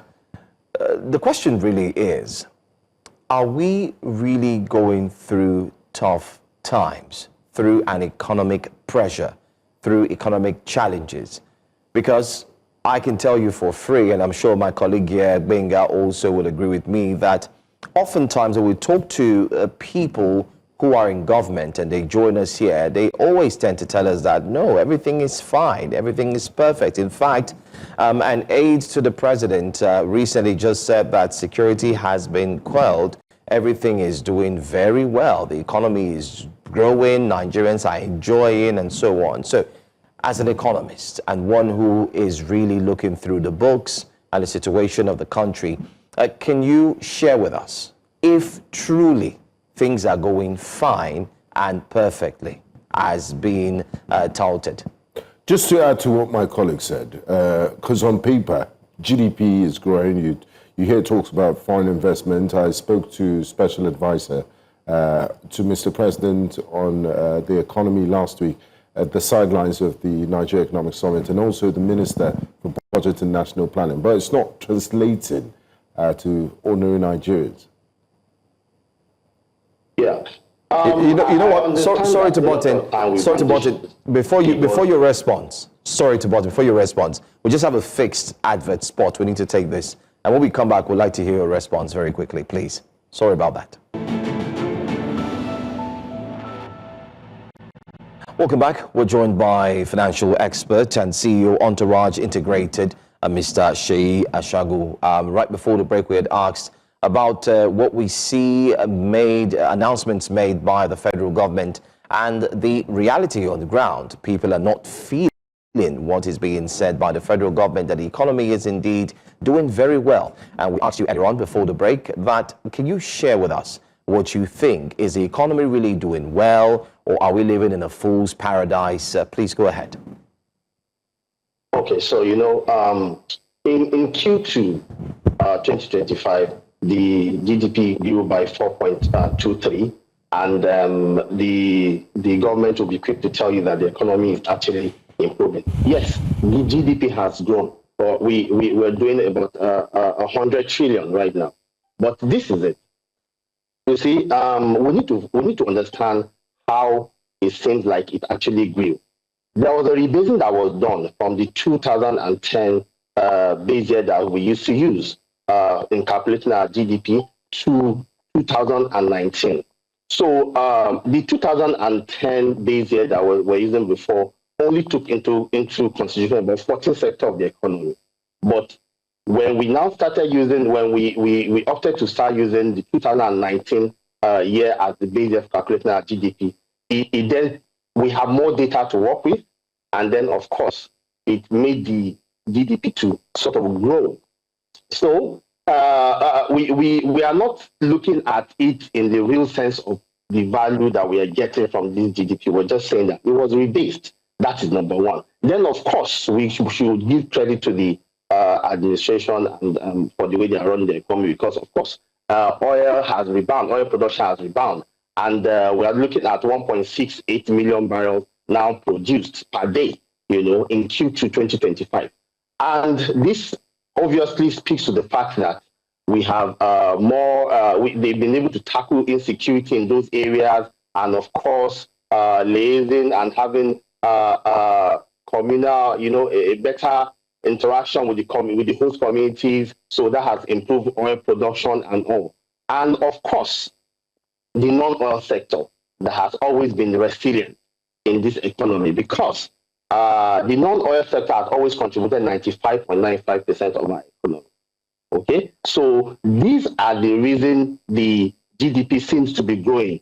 However, the ordinary man on the street does not feel the effect of this.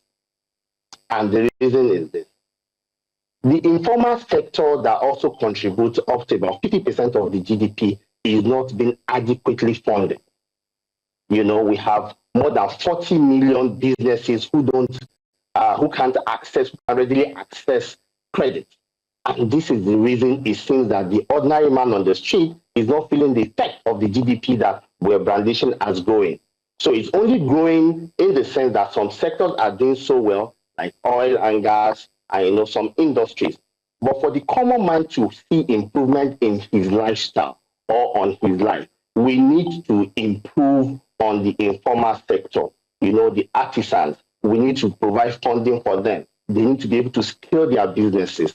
And if this is not done, whenever the common man on the street will keep saying, we're hearing these figures, yes, but it's not having an impact on our life. And that's true, absolutely.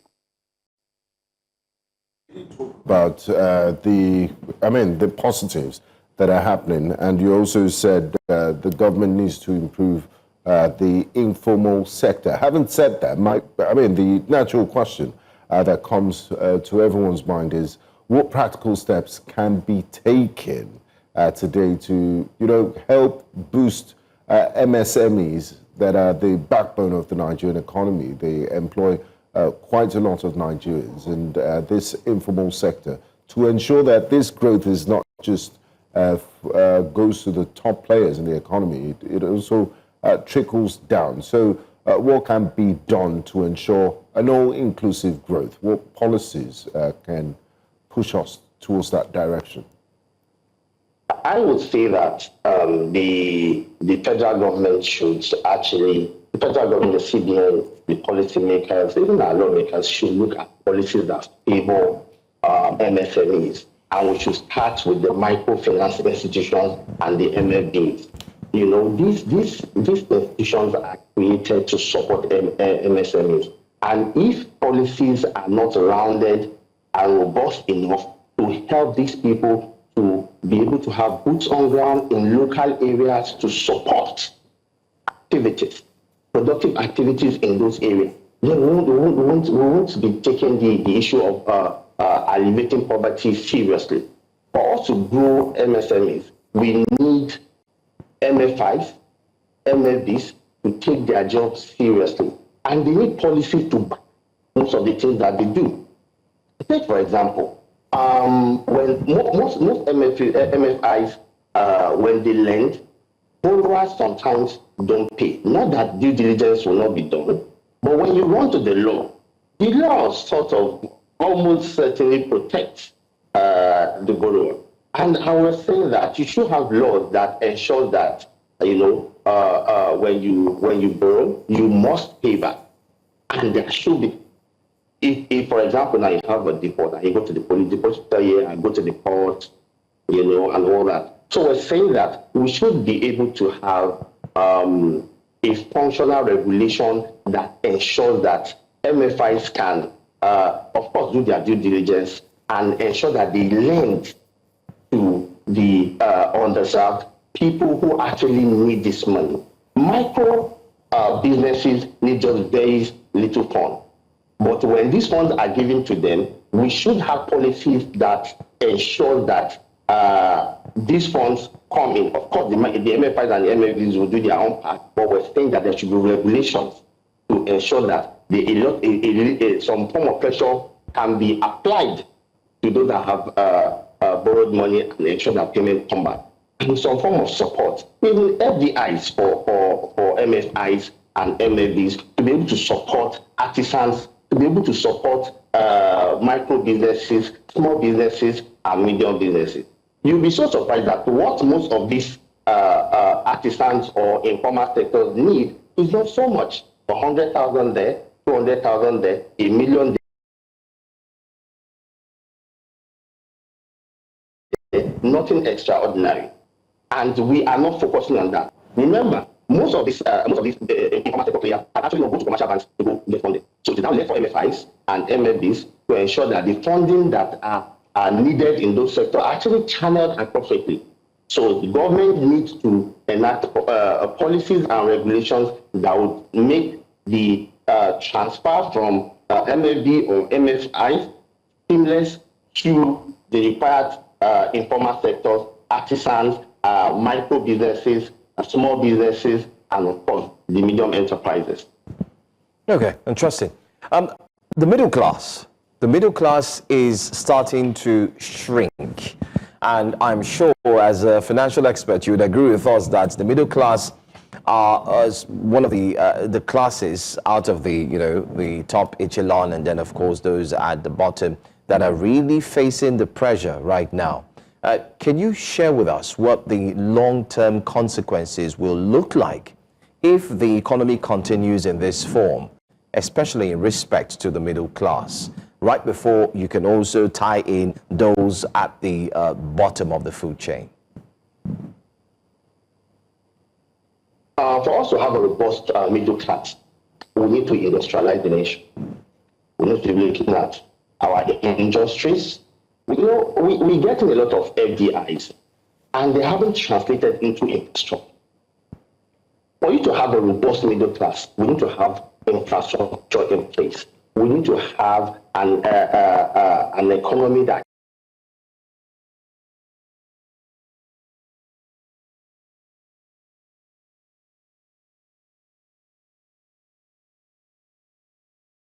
And how do you get that done? Industrialize the nation. When you have FDIs inflows that we get, we need to ensure that this is adequately applied to the reasons for which we got them in the first place. But where you have misplaced priorities, we hear a lot of figures with regards to FDIs, but we're not seeing the infrastructures for which they are meant to, be created.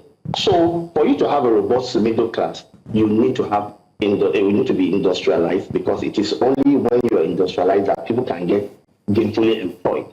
And that's how you create middle class. And of course, we still go back to the informal. I'm passionate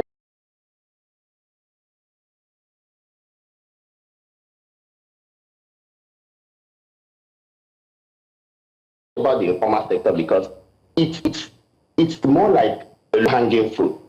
If you want to improve on the economy, increase GDP performance, and all those kind of things, you need to look at those easy ones. And the informal sector, like I also say, I've been saying, is a low-hanging fruit where you can start from. Provide adequate funding for this sector such that people can move from micro to small, and from small to medium. That's economic mobility right there. Okay? And that's how you also create the middle class. And until that is done, when you don't help with funding that allow for scaling, okay, you will not have those kind of economic mobility that can create the kind of middle class that we want in the economy.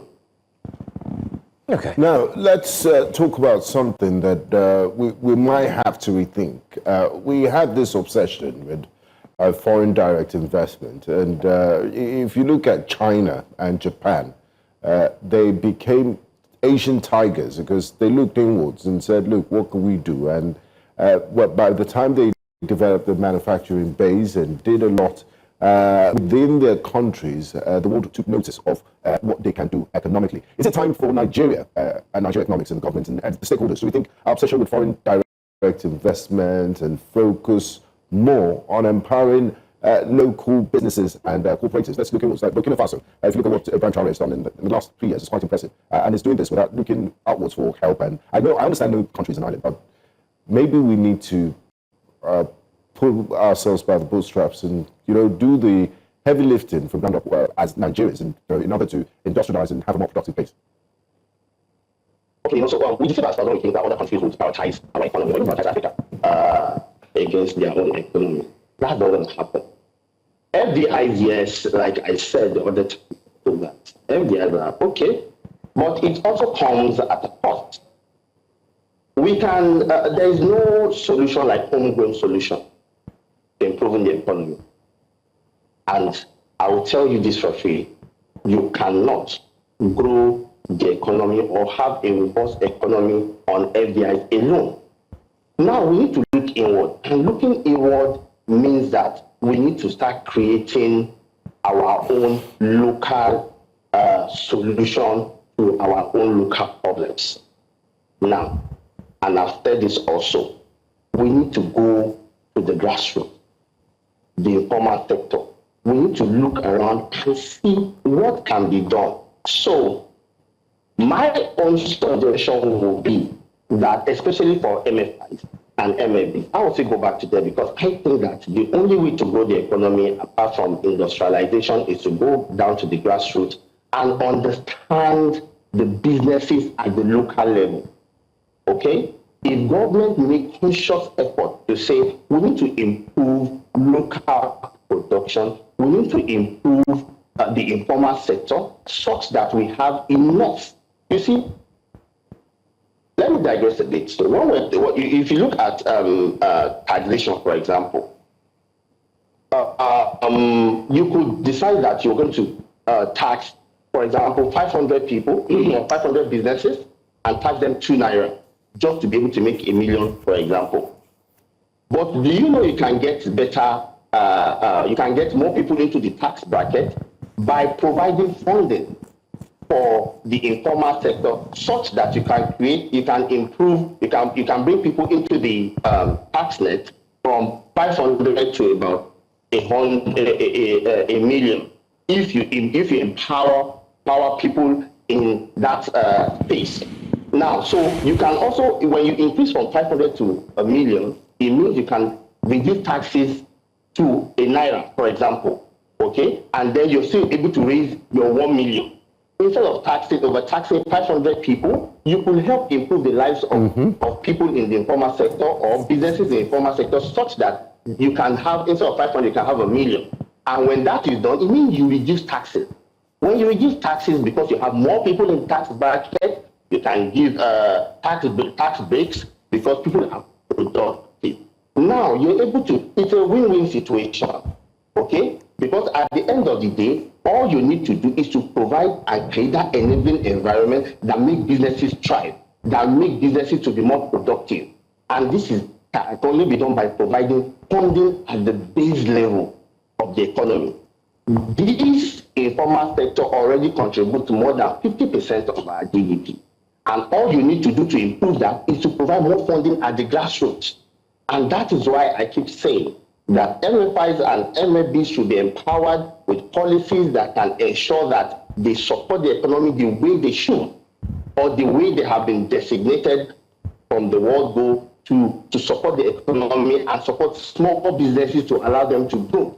If we're able to have this kind of robustness and transfer of funding from MFIs and to the informal sector, we should have a robust economy, and we should have dividends that trickle down to the common masses. Now, and this can be done via, because they are local, just like you have the federal government, you have the state, and you have the local government. MFIs are local. They are on ground.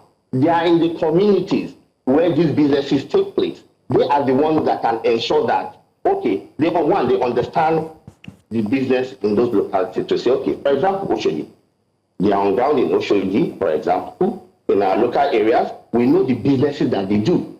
And you can propose solution to say, okay, you can scale your business from this to this. If you can get this much funding and you show them some accountability structures, you will help them create systems. And that's what my organization, for example, have done up till now. We put boots on ground to ensure that we study the businesses of some of our customers in those local areas.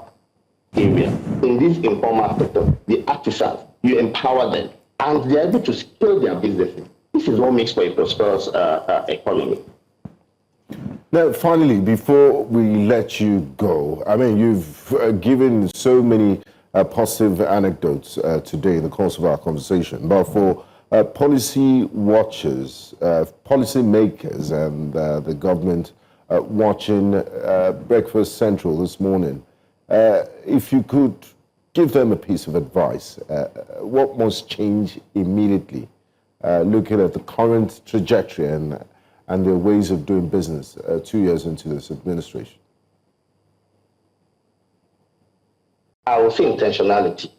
I do not deceive myself that the government know what to do. People around the president, even the president, we all know what to do. And I'm not talking about just this government. It's saying that government, past government, president, we didn't know what to do. It's all about intentionality. The willpower to get these things done. Enact policies and regulations that ensure that basic things at the local level work. Life can be improved. Productivity can be enhanced. It's just the willpower. Government should prioritize the informal sector, the artisan. Go to Aba and you see what our Igbo brothers are doing. All they need is somebody to believe in them, somebody to be intentional about their growth and productivity. And you will see that they are more productive. Even and the products that they churn out are better than most of the ones we import. So it's just about intentionality. This government must prioritize the informal sector and make sure that micro, small, and medium enterprises are given the required funds to be able to scale and be more productive. All right. Very interesting conversation we've had here. Thank you so much for joining us, financial expert and CEO, Entourage Integrated, Mr. Sheyi Ashagun. Thanks for joining us. And thanks appreciate for your contribution and insights. Thank you for having me. We'll go on a quick break. When we come back, Breakfast Central continues. We do have the front pages of the newspapers. Stay with us.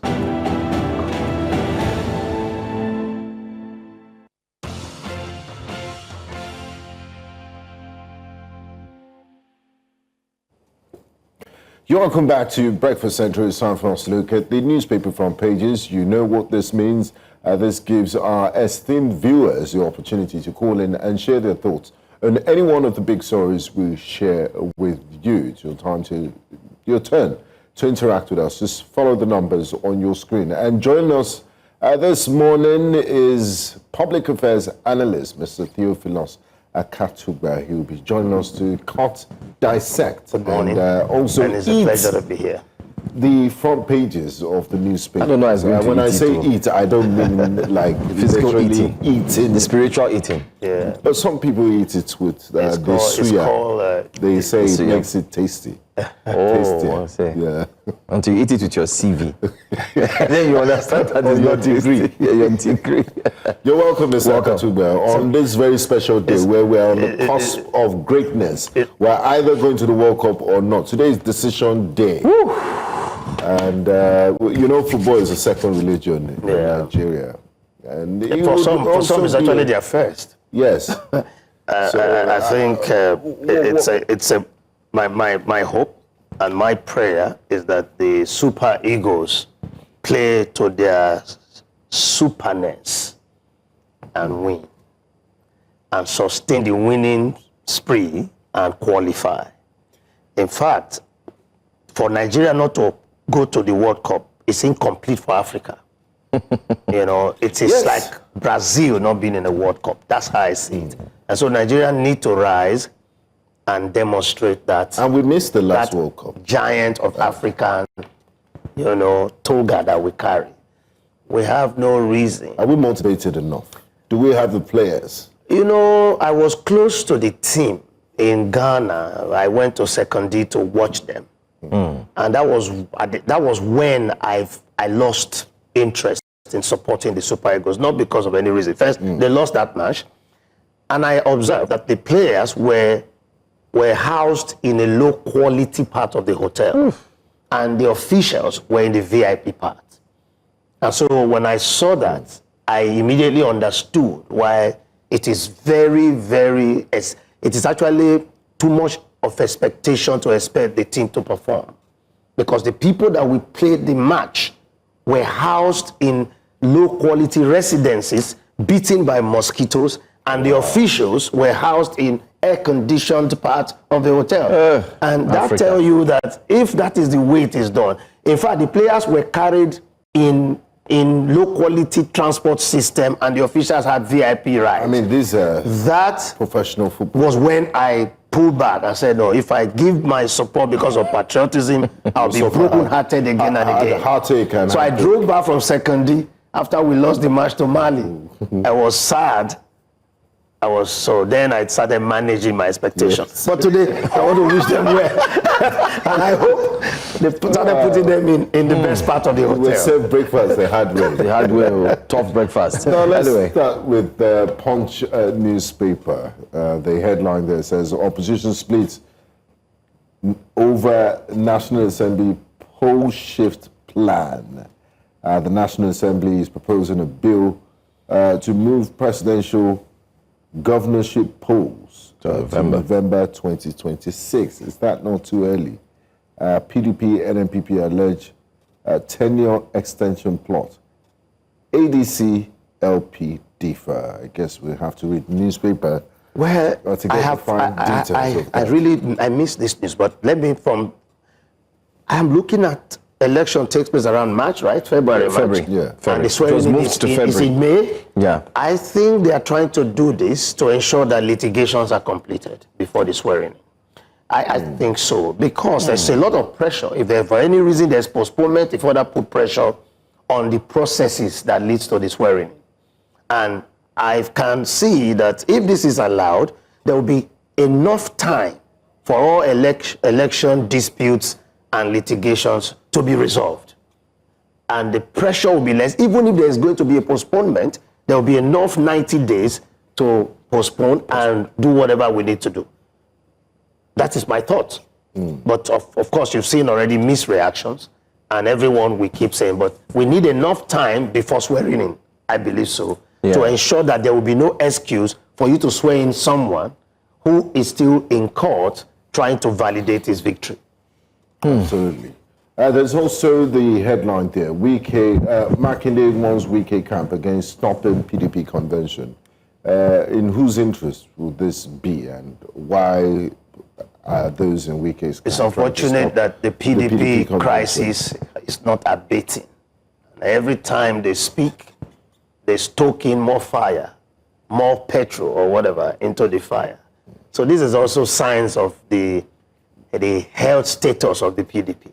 Because we thought that at this time they should have smoothing out their differences and moving towards. But it's the FCT minister playing a spoiler role. But it's been known. He has promised that that's what he's going to do. He didn't. It's not. But why do they seem helpless? Can't they? They are helpless because they have sold out a long time. They are not. You know, when you form a party on the back of money bags, PDP had practiced this money bag syndrome. The man that has the purse is the leader, dictates the tune. The party did not organize itself so that even the money bags do not control the workings of the party. So you didn't have very eminent leaders of that party that came forward. Even the leaders of the party then followed the bad wagon. So there was a time Port Harcourt was the headquarters of the PDP. And you had the time of, which is there was a time everybody migrated to Port Harcourt. They even went there to do a primary that you saw what happened there. It was heavily dollarized. PDP need to go through the regeneration, and I hope they will, and do it in time before the next election. ASU strike grounds varsities.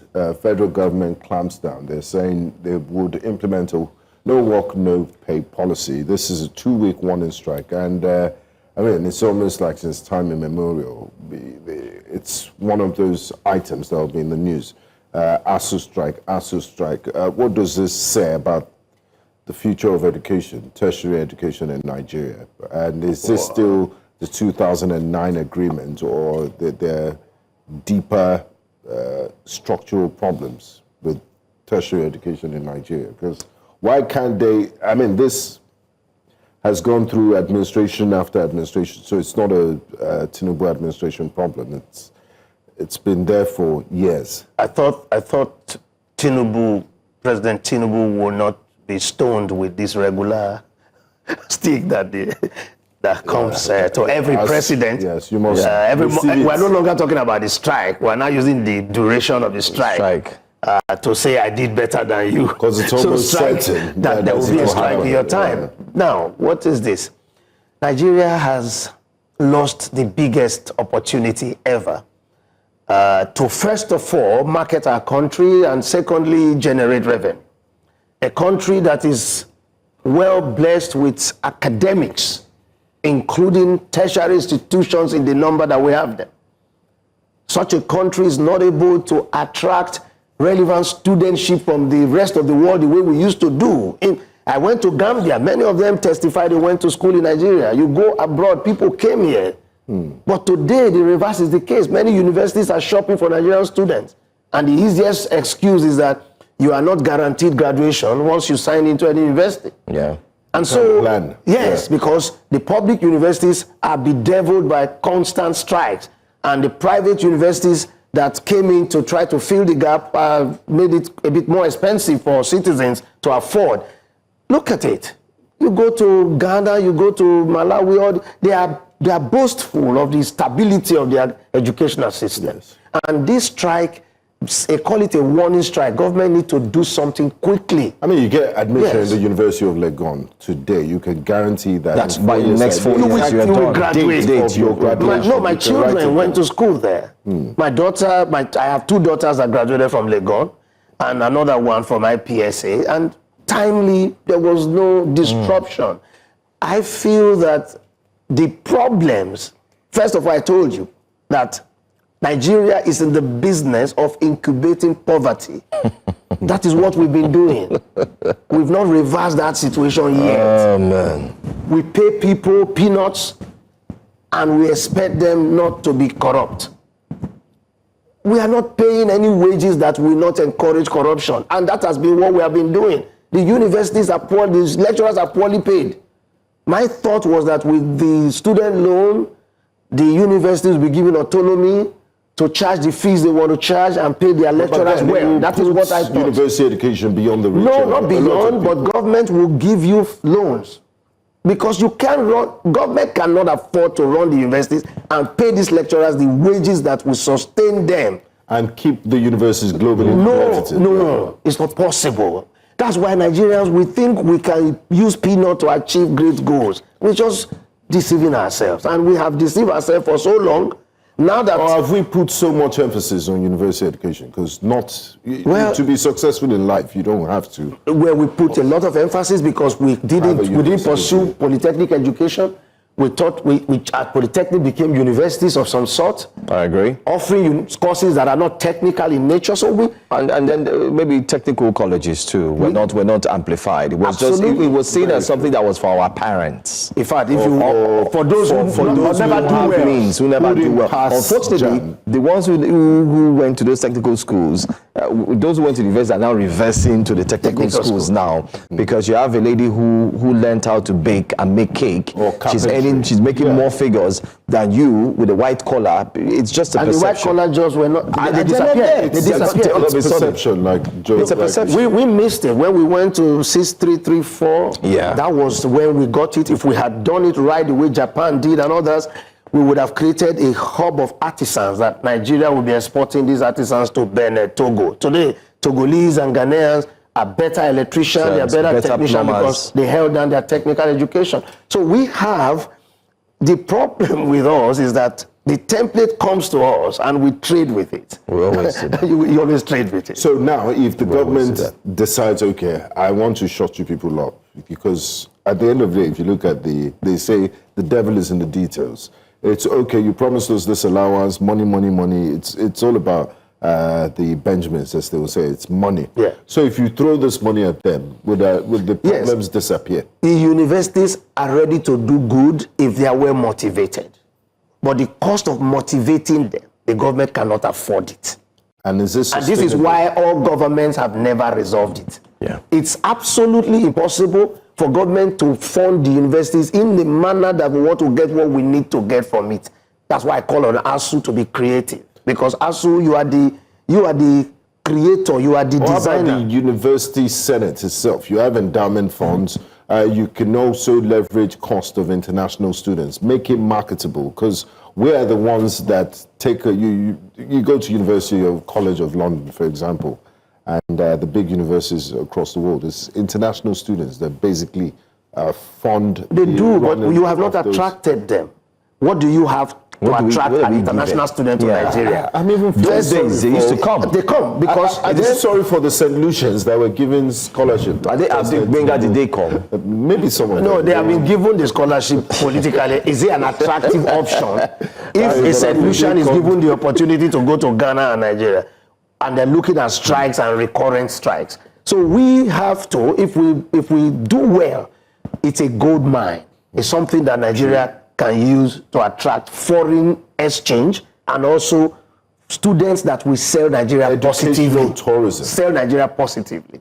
Because having gone to school in Nigeria, you will always say it to be in your CV and people will ask you about Nigeria. Yeah. You were there for 4 years, then you will say, it's a beautiful country, I live in there, I studied there, great people. But if you don't have these testimonies, the loud cry of Nigerian negative is what is mostly found in the media. Absolutely. Okay. Joe, like you said, to ask the St. Lucians, how come you know come? I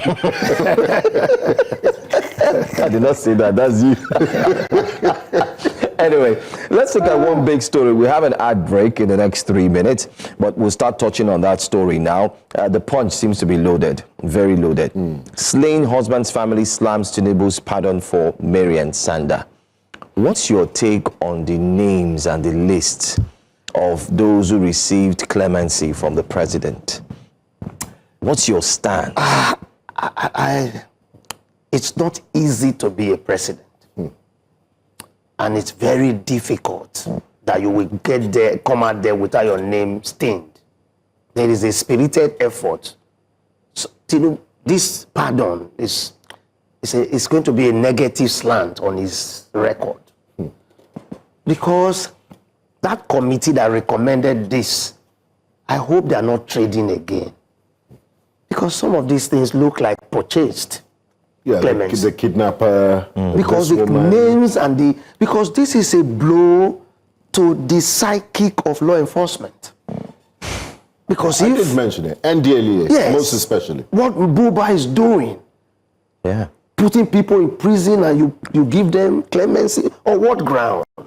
What is the basis? They say good behavior. The ground, they said good behavior, they turned around, they learned a skill. And okay, these people. That three.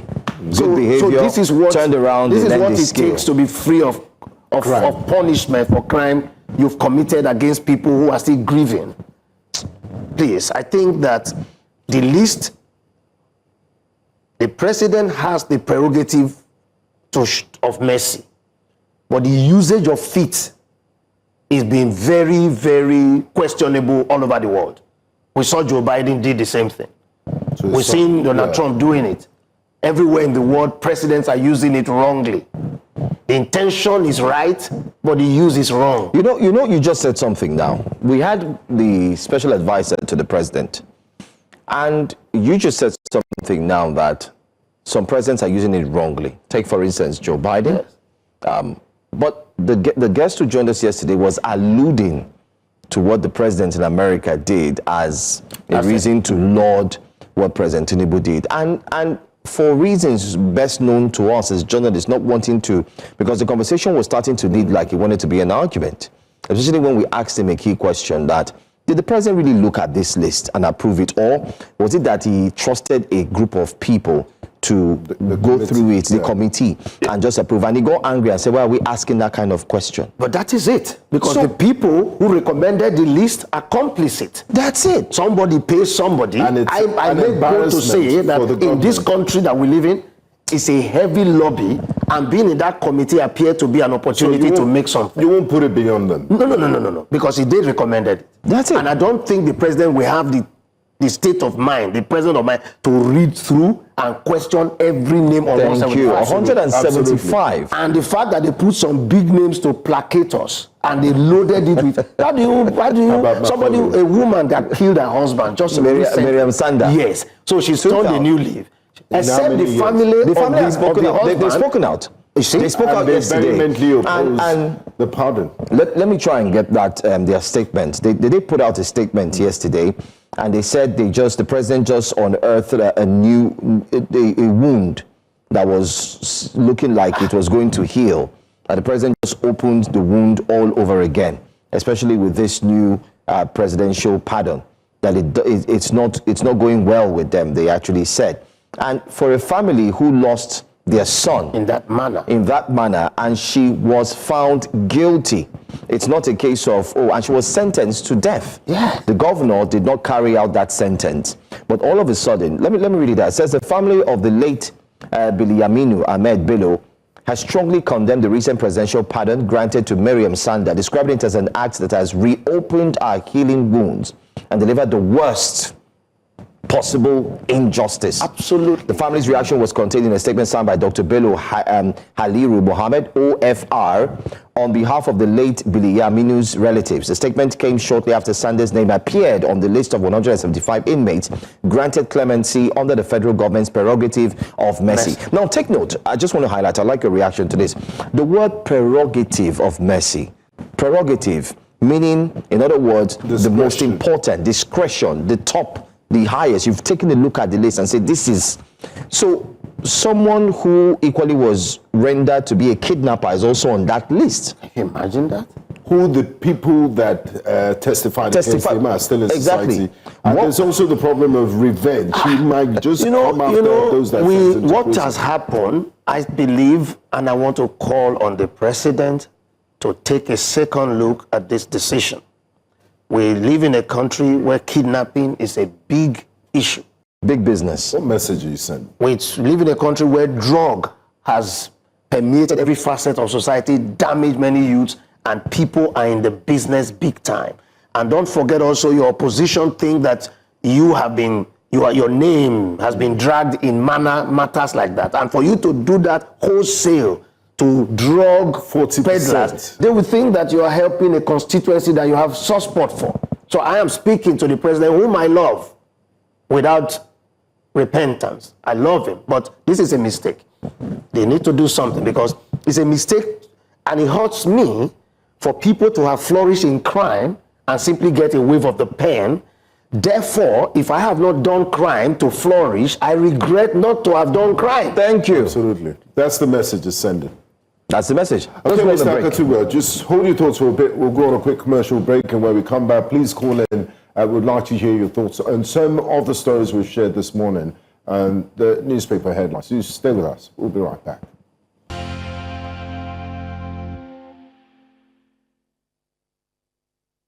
Welcome back. I do understand that our phone lines has been configured and set, so please feel free to call. The number is right there on the screen. Let's get your thoughts on the presidential pardon. What do you make of it? Our in-house guest, Mr. Theophilus Akatuba, public affairs analyst, has shared his thoughts, and we'd like to hear what your thoughts are. Okay, so let's do that. In the meantime, let's move to another newspaper very quickly. Let's go to the Nation newspaper. The Nation newspaper has at the top there, Qatar backs First Lady's plan for out-of-school children. Qatar. Yeah, the backs First Ladies. And the First Lady was also in the Qatar National Library. So to get inspiration, you know, she did do a birthday call for action, for donations, and they've realized billions of naira for that. She's taken it upon herself to build the National Library. Positive step, but people are saying that the government should be responsible for that. So it pretty much seems like the office of the First Lady is here to stay. And it means that in the future, what we're seeing here, first of all, is it constitutional? But while we're putting our hands, plaudits for the First Lady for carrying out her works, usually we used to see these kind of things happen behind the scene, where the First Lady of a president will carry out, remember the likes of Mary and Babangida and the likes who carried out their works. It seemed more like a CSR and so on. But now it seems like it's official. While the president is working, the First Lady is working. The First Lady is getting donations, remittances being given to her. And then you're wondering, okay, what's really going on? I don't know. Well, this First Lady has magnified that office in a manner that is almost, it has become a very powerful and very visible institution. I commend her for that, because she has also managed and worked within the regulations and the law, the Constitution, announcing always that it's not government money. These are free will donations that I'm using for my cause, for these causes that I do. And also, she's a politician and a senator.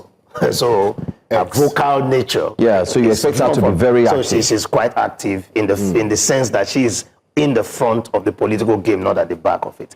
And she also has a husband that is quite open to her being vocal. Miriam Buhari's wife had a lot of challenges. She wanted to do something, but the husband kept saying she needed to be silent and be behind the scene. That was quite difficult. She wanted something more. Conservative. She wanted something more, but the husband was overridingly too conservative. Yeah, so she belongs to the kitchen. It's the other room. So that's the orientation of the former president. But this one is different, and I do not know why we have not institutionalized the office of the vice president, office of the first lady. I don't know why. Are we borrowing anything from any country? Where are we drawing strength from Britain? Because even in the US, Melania just announced secret negotiations that she did in order to get some children released from prison.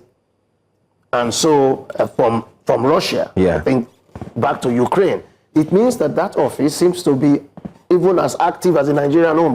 But in the US, I didn't see pet project. I don't know if she has a pet project. But she's also involved in diplomatic moves and coming to the public to say, this is what I'm doing. And she also writes books and all of that. So I think we should utilize... But some would say it's kind of like a duplicity of she's not duties. I mean, she's not an elected member. And we have a Ministry of Women. Exactly. And that maybe she would have headed the ministry, although that would be the first that we've seen. I mean, in Uganda, the First Lady of Uganda is a sports minister. Yes, it's a sports minister as well, yes. And then you also have in other countries, the president's son is also acting as a vice president in Equatorial Guinea, and he's likely the next successor. Like many have said. These are quite unique circumstances, but I think what we have in Nigeria so far, the way we have run it, is commendable, and we've kept to the rule. Abuse are possible, but for this First Lady, we must commend her effort. She's not even just doing pet projects, she's trying to intervene at national levels. Yeah. Now we're seeing something that but the criticism of the First Lady, I think, was misplaced. It's not necessary. And still talking about the first family, we're witnessing something unprecedented in the history of Nigeria. We've never seen first son has been in so much in the public glare. Yeah. He travels with his father on Nigeria's taxpayers' monies. There's no official capacity for for his position, and he sits in meetings with senior government officials. I do understand that. I mean, Baron Trump. Sometimes your family travels with the head of state. Obama's daughters used to travel with him, but we're seeing something in different capacity, and it sends a dangerous signal. Just today, NIMSI, the National Identity Management Company, put up an advertorial on its Twitter page, wishing the first son a happy birthday. This is a private citizen. When I celebrated my birthday, they didn't put anything up for me. So where do we draw the line between, you know, psychophancy and official? Because it's basically like, I mean... and then another group is donating 1 million Bibles to celebrate his 40th. Well, I think that's rumor. Is it true? First, what I know is that there are phases in life, and this president has a son that is politically active. The ones we mentioned in the past, Donald Trump has children that are politically active and they are involved in his government. And I don't think Donald Trump should be used as yardstick. No, I'm not using. I'm saying that our country should not diminish capacities because your father has become president. It shouldn't be. We have an attitude of trying to make sure that because your father has become president, no one else should enjoy or benefit from the privileges that are available. And we get too much to the law. It's hurting our nation. Sometimes you have a relative in a company, they just want you to avoid that place. You can't go there to seek contract because your son name and the person's son name are the same. Those type of things is what I call the greatest hypocrisy of life, because the wrong that you are trying to prevent do occur behind the scene. So why don't you want this young man to also leverage upon the privileges he has, so long as he has not done anything that is absolutely against the law? For example, the NIMSI people, they have used public funds to wish a private citizen birthday. Exactly. So whoever is in charge of auditing the accounts, you check them out. Why did you spend this money for this frivolous cause? That question needs to be asked, because maybe he was appointed due to the instrumentation of recommendation of the son. You can do that in private capacity.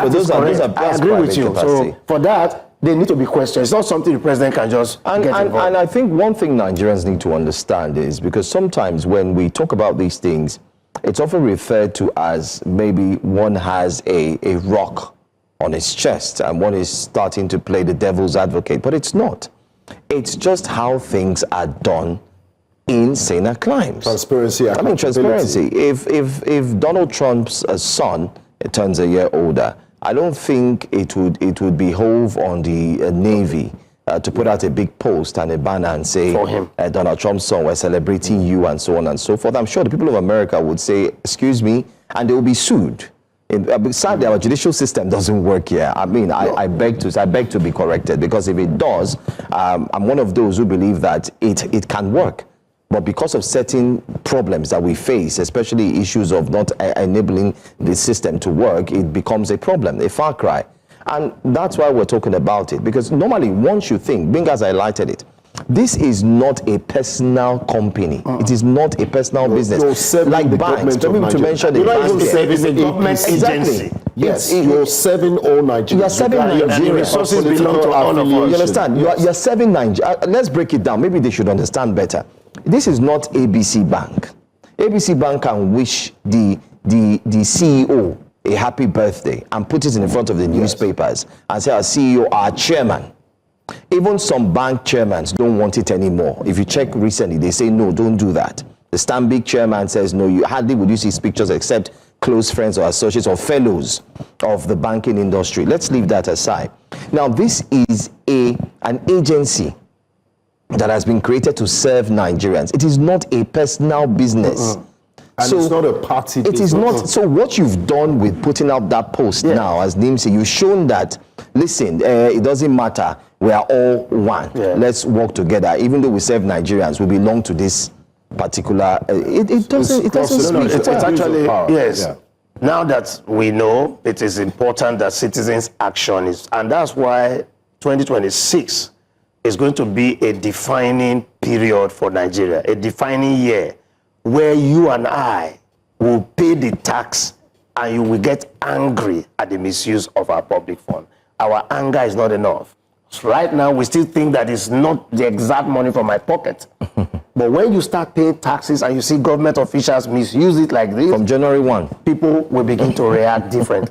And the stare of people will make the public official very uncomfortable. For NIMSI, they went too far and they have made a mistake. And they should also read the room. They should have even done it by the MD, the head of the organization himself, using his own funds, not NIMSI's fund. If you want to appreciate the president's son or celebrate his birthday, you don't use public funds to do that. And they should also take note, read the room across the world. What's happening in Madagascar, Nepal, Kenya, and youth Yeah, because all these things will be documented. Nigeria is a wonderful country. All these things will be documented. As the first lady of a state, doing a video with the latest, it just shows you can have so much money and still be very poor mentally.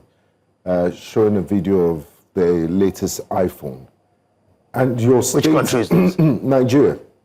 First lady of a state. And your state ranks really poorly in Human Development Index. It's just... Well, poverty is a problem on its own, because when we say we are poor, even the rich within a poor country are also poor mentally. Mr. Katuba, I'm sure that for some of our viewers, will be wondering why are they, obviously there will be difference in opinion. People will like, why are they talking? But the major problem is sometimes we as journalists, especially let's use breakfast for instance, when we put these stories together to bring it on air like this, and we're doing our research, check to confirm and so on. When we see all these things, we, as humans, we ask ourselves, what's going on? Is this? So viewers need to understand too that we also, while putting the stories together, we ask questions and wonder, is this how it's supposed to be? What's going on? And so on and so forth. Anyway, let's quickly wrap up the papers. We have barely 3 minutes to go. The big one, and it's happening today. Yeah. Mba opens another gale of governor's defections to the APC. Today, he will officially switch from the People's Democratic Party to the APC. What are the implications of this in Nigeria's democracy? Does this automatically translate to votes? In fact, it's quite a domineering development. It shows, it gives an impression of dominance of the APC and complete capture of Southeast. That's the impression it gives. But it will not translate to votes. But you see, it is because... So why are they doing this? That is what I'm telling you. In politics, you must give people, you must see, when you see a crowd, when you see campaigns look crowded, people are bursting in to see that the place was full. It intimidates the opposition. It intimidates them to withdraw, to scare them off action, because they can say that, look, they've taken the place. You understand? So that is probably. But you see, I hope, I said before that it will not. Let me rephrase again. It's a difficult region for the APC. It has been too difficult.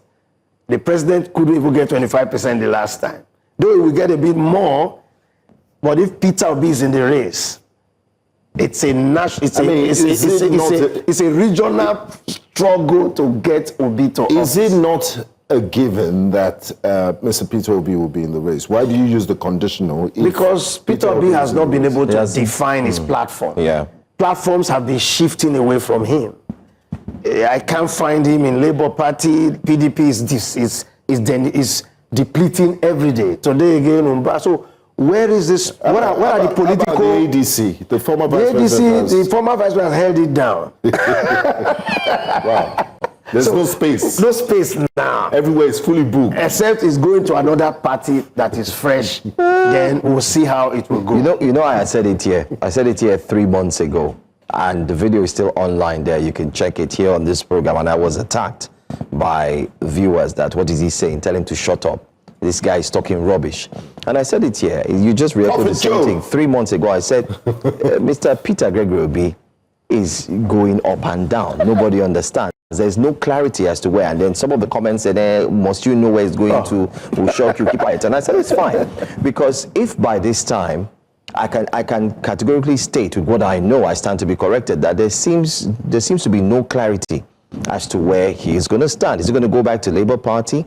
Labour Party, we know, has been fraught with a lot of challenges, disunity, He's holding his cards close to his chest. To who? For who? He has a joker. Okay. The thing about it is, when it comes to followership, a leader leads, so people know, okay, this is where he's going to. But a leader cannot stay at the back and say, I'm coming. Time is going. They're talking about elections in November. November 2026 or March 2026. The only joker that is... We have time, bro. The only joker that is meaningful for him is actually ADC. That is where he... if he doesn't show up in ADC, he would have made it's going to be he will go worst back. political He will go back to the calculation. Why? PDP. His people, his governorship candidate in Lagos has moved to the ADC and openly declared for it. Yes, so he will go back to So the PDP. when your people have moved to the ADC and openly declared for it, and Okonkwo, who was his spokesperson, has moved to the ADC and openly supported Atiku, it's a tough. Okay, how about the Labour Party? You know, Labour Party has been taken away. He has lost it. Where he should have held it down, he got sentimental with Alex Osti's description by Abure that Alex said, as a leader, you don't get sentimental. You hold down the parties and ensure you resolve. Right now, Abure and Wiki are working together. Where is it going to go now? We'll have you back on a special because this period we're going to have a lot of specials as we count down. Thanks so much for joining us on Breakfast Central on a Tuesday morning. My name is Joe Hansen. And I'm Benga Borough. See you tomorrow. Olive will be back with us. Yes, most definitely. Take care. Have a great day.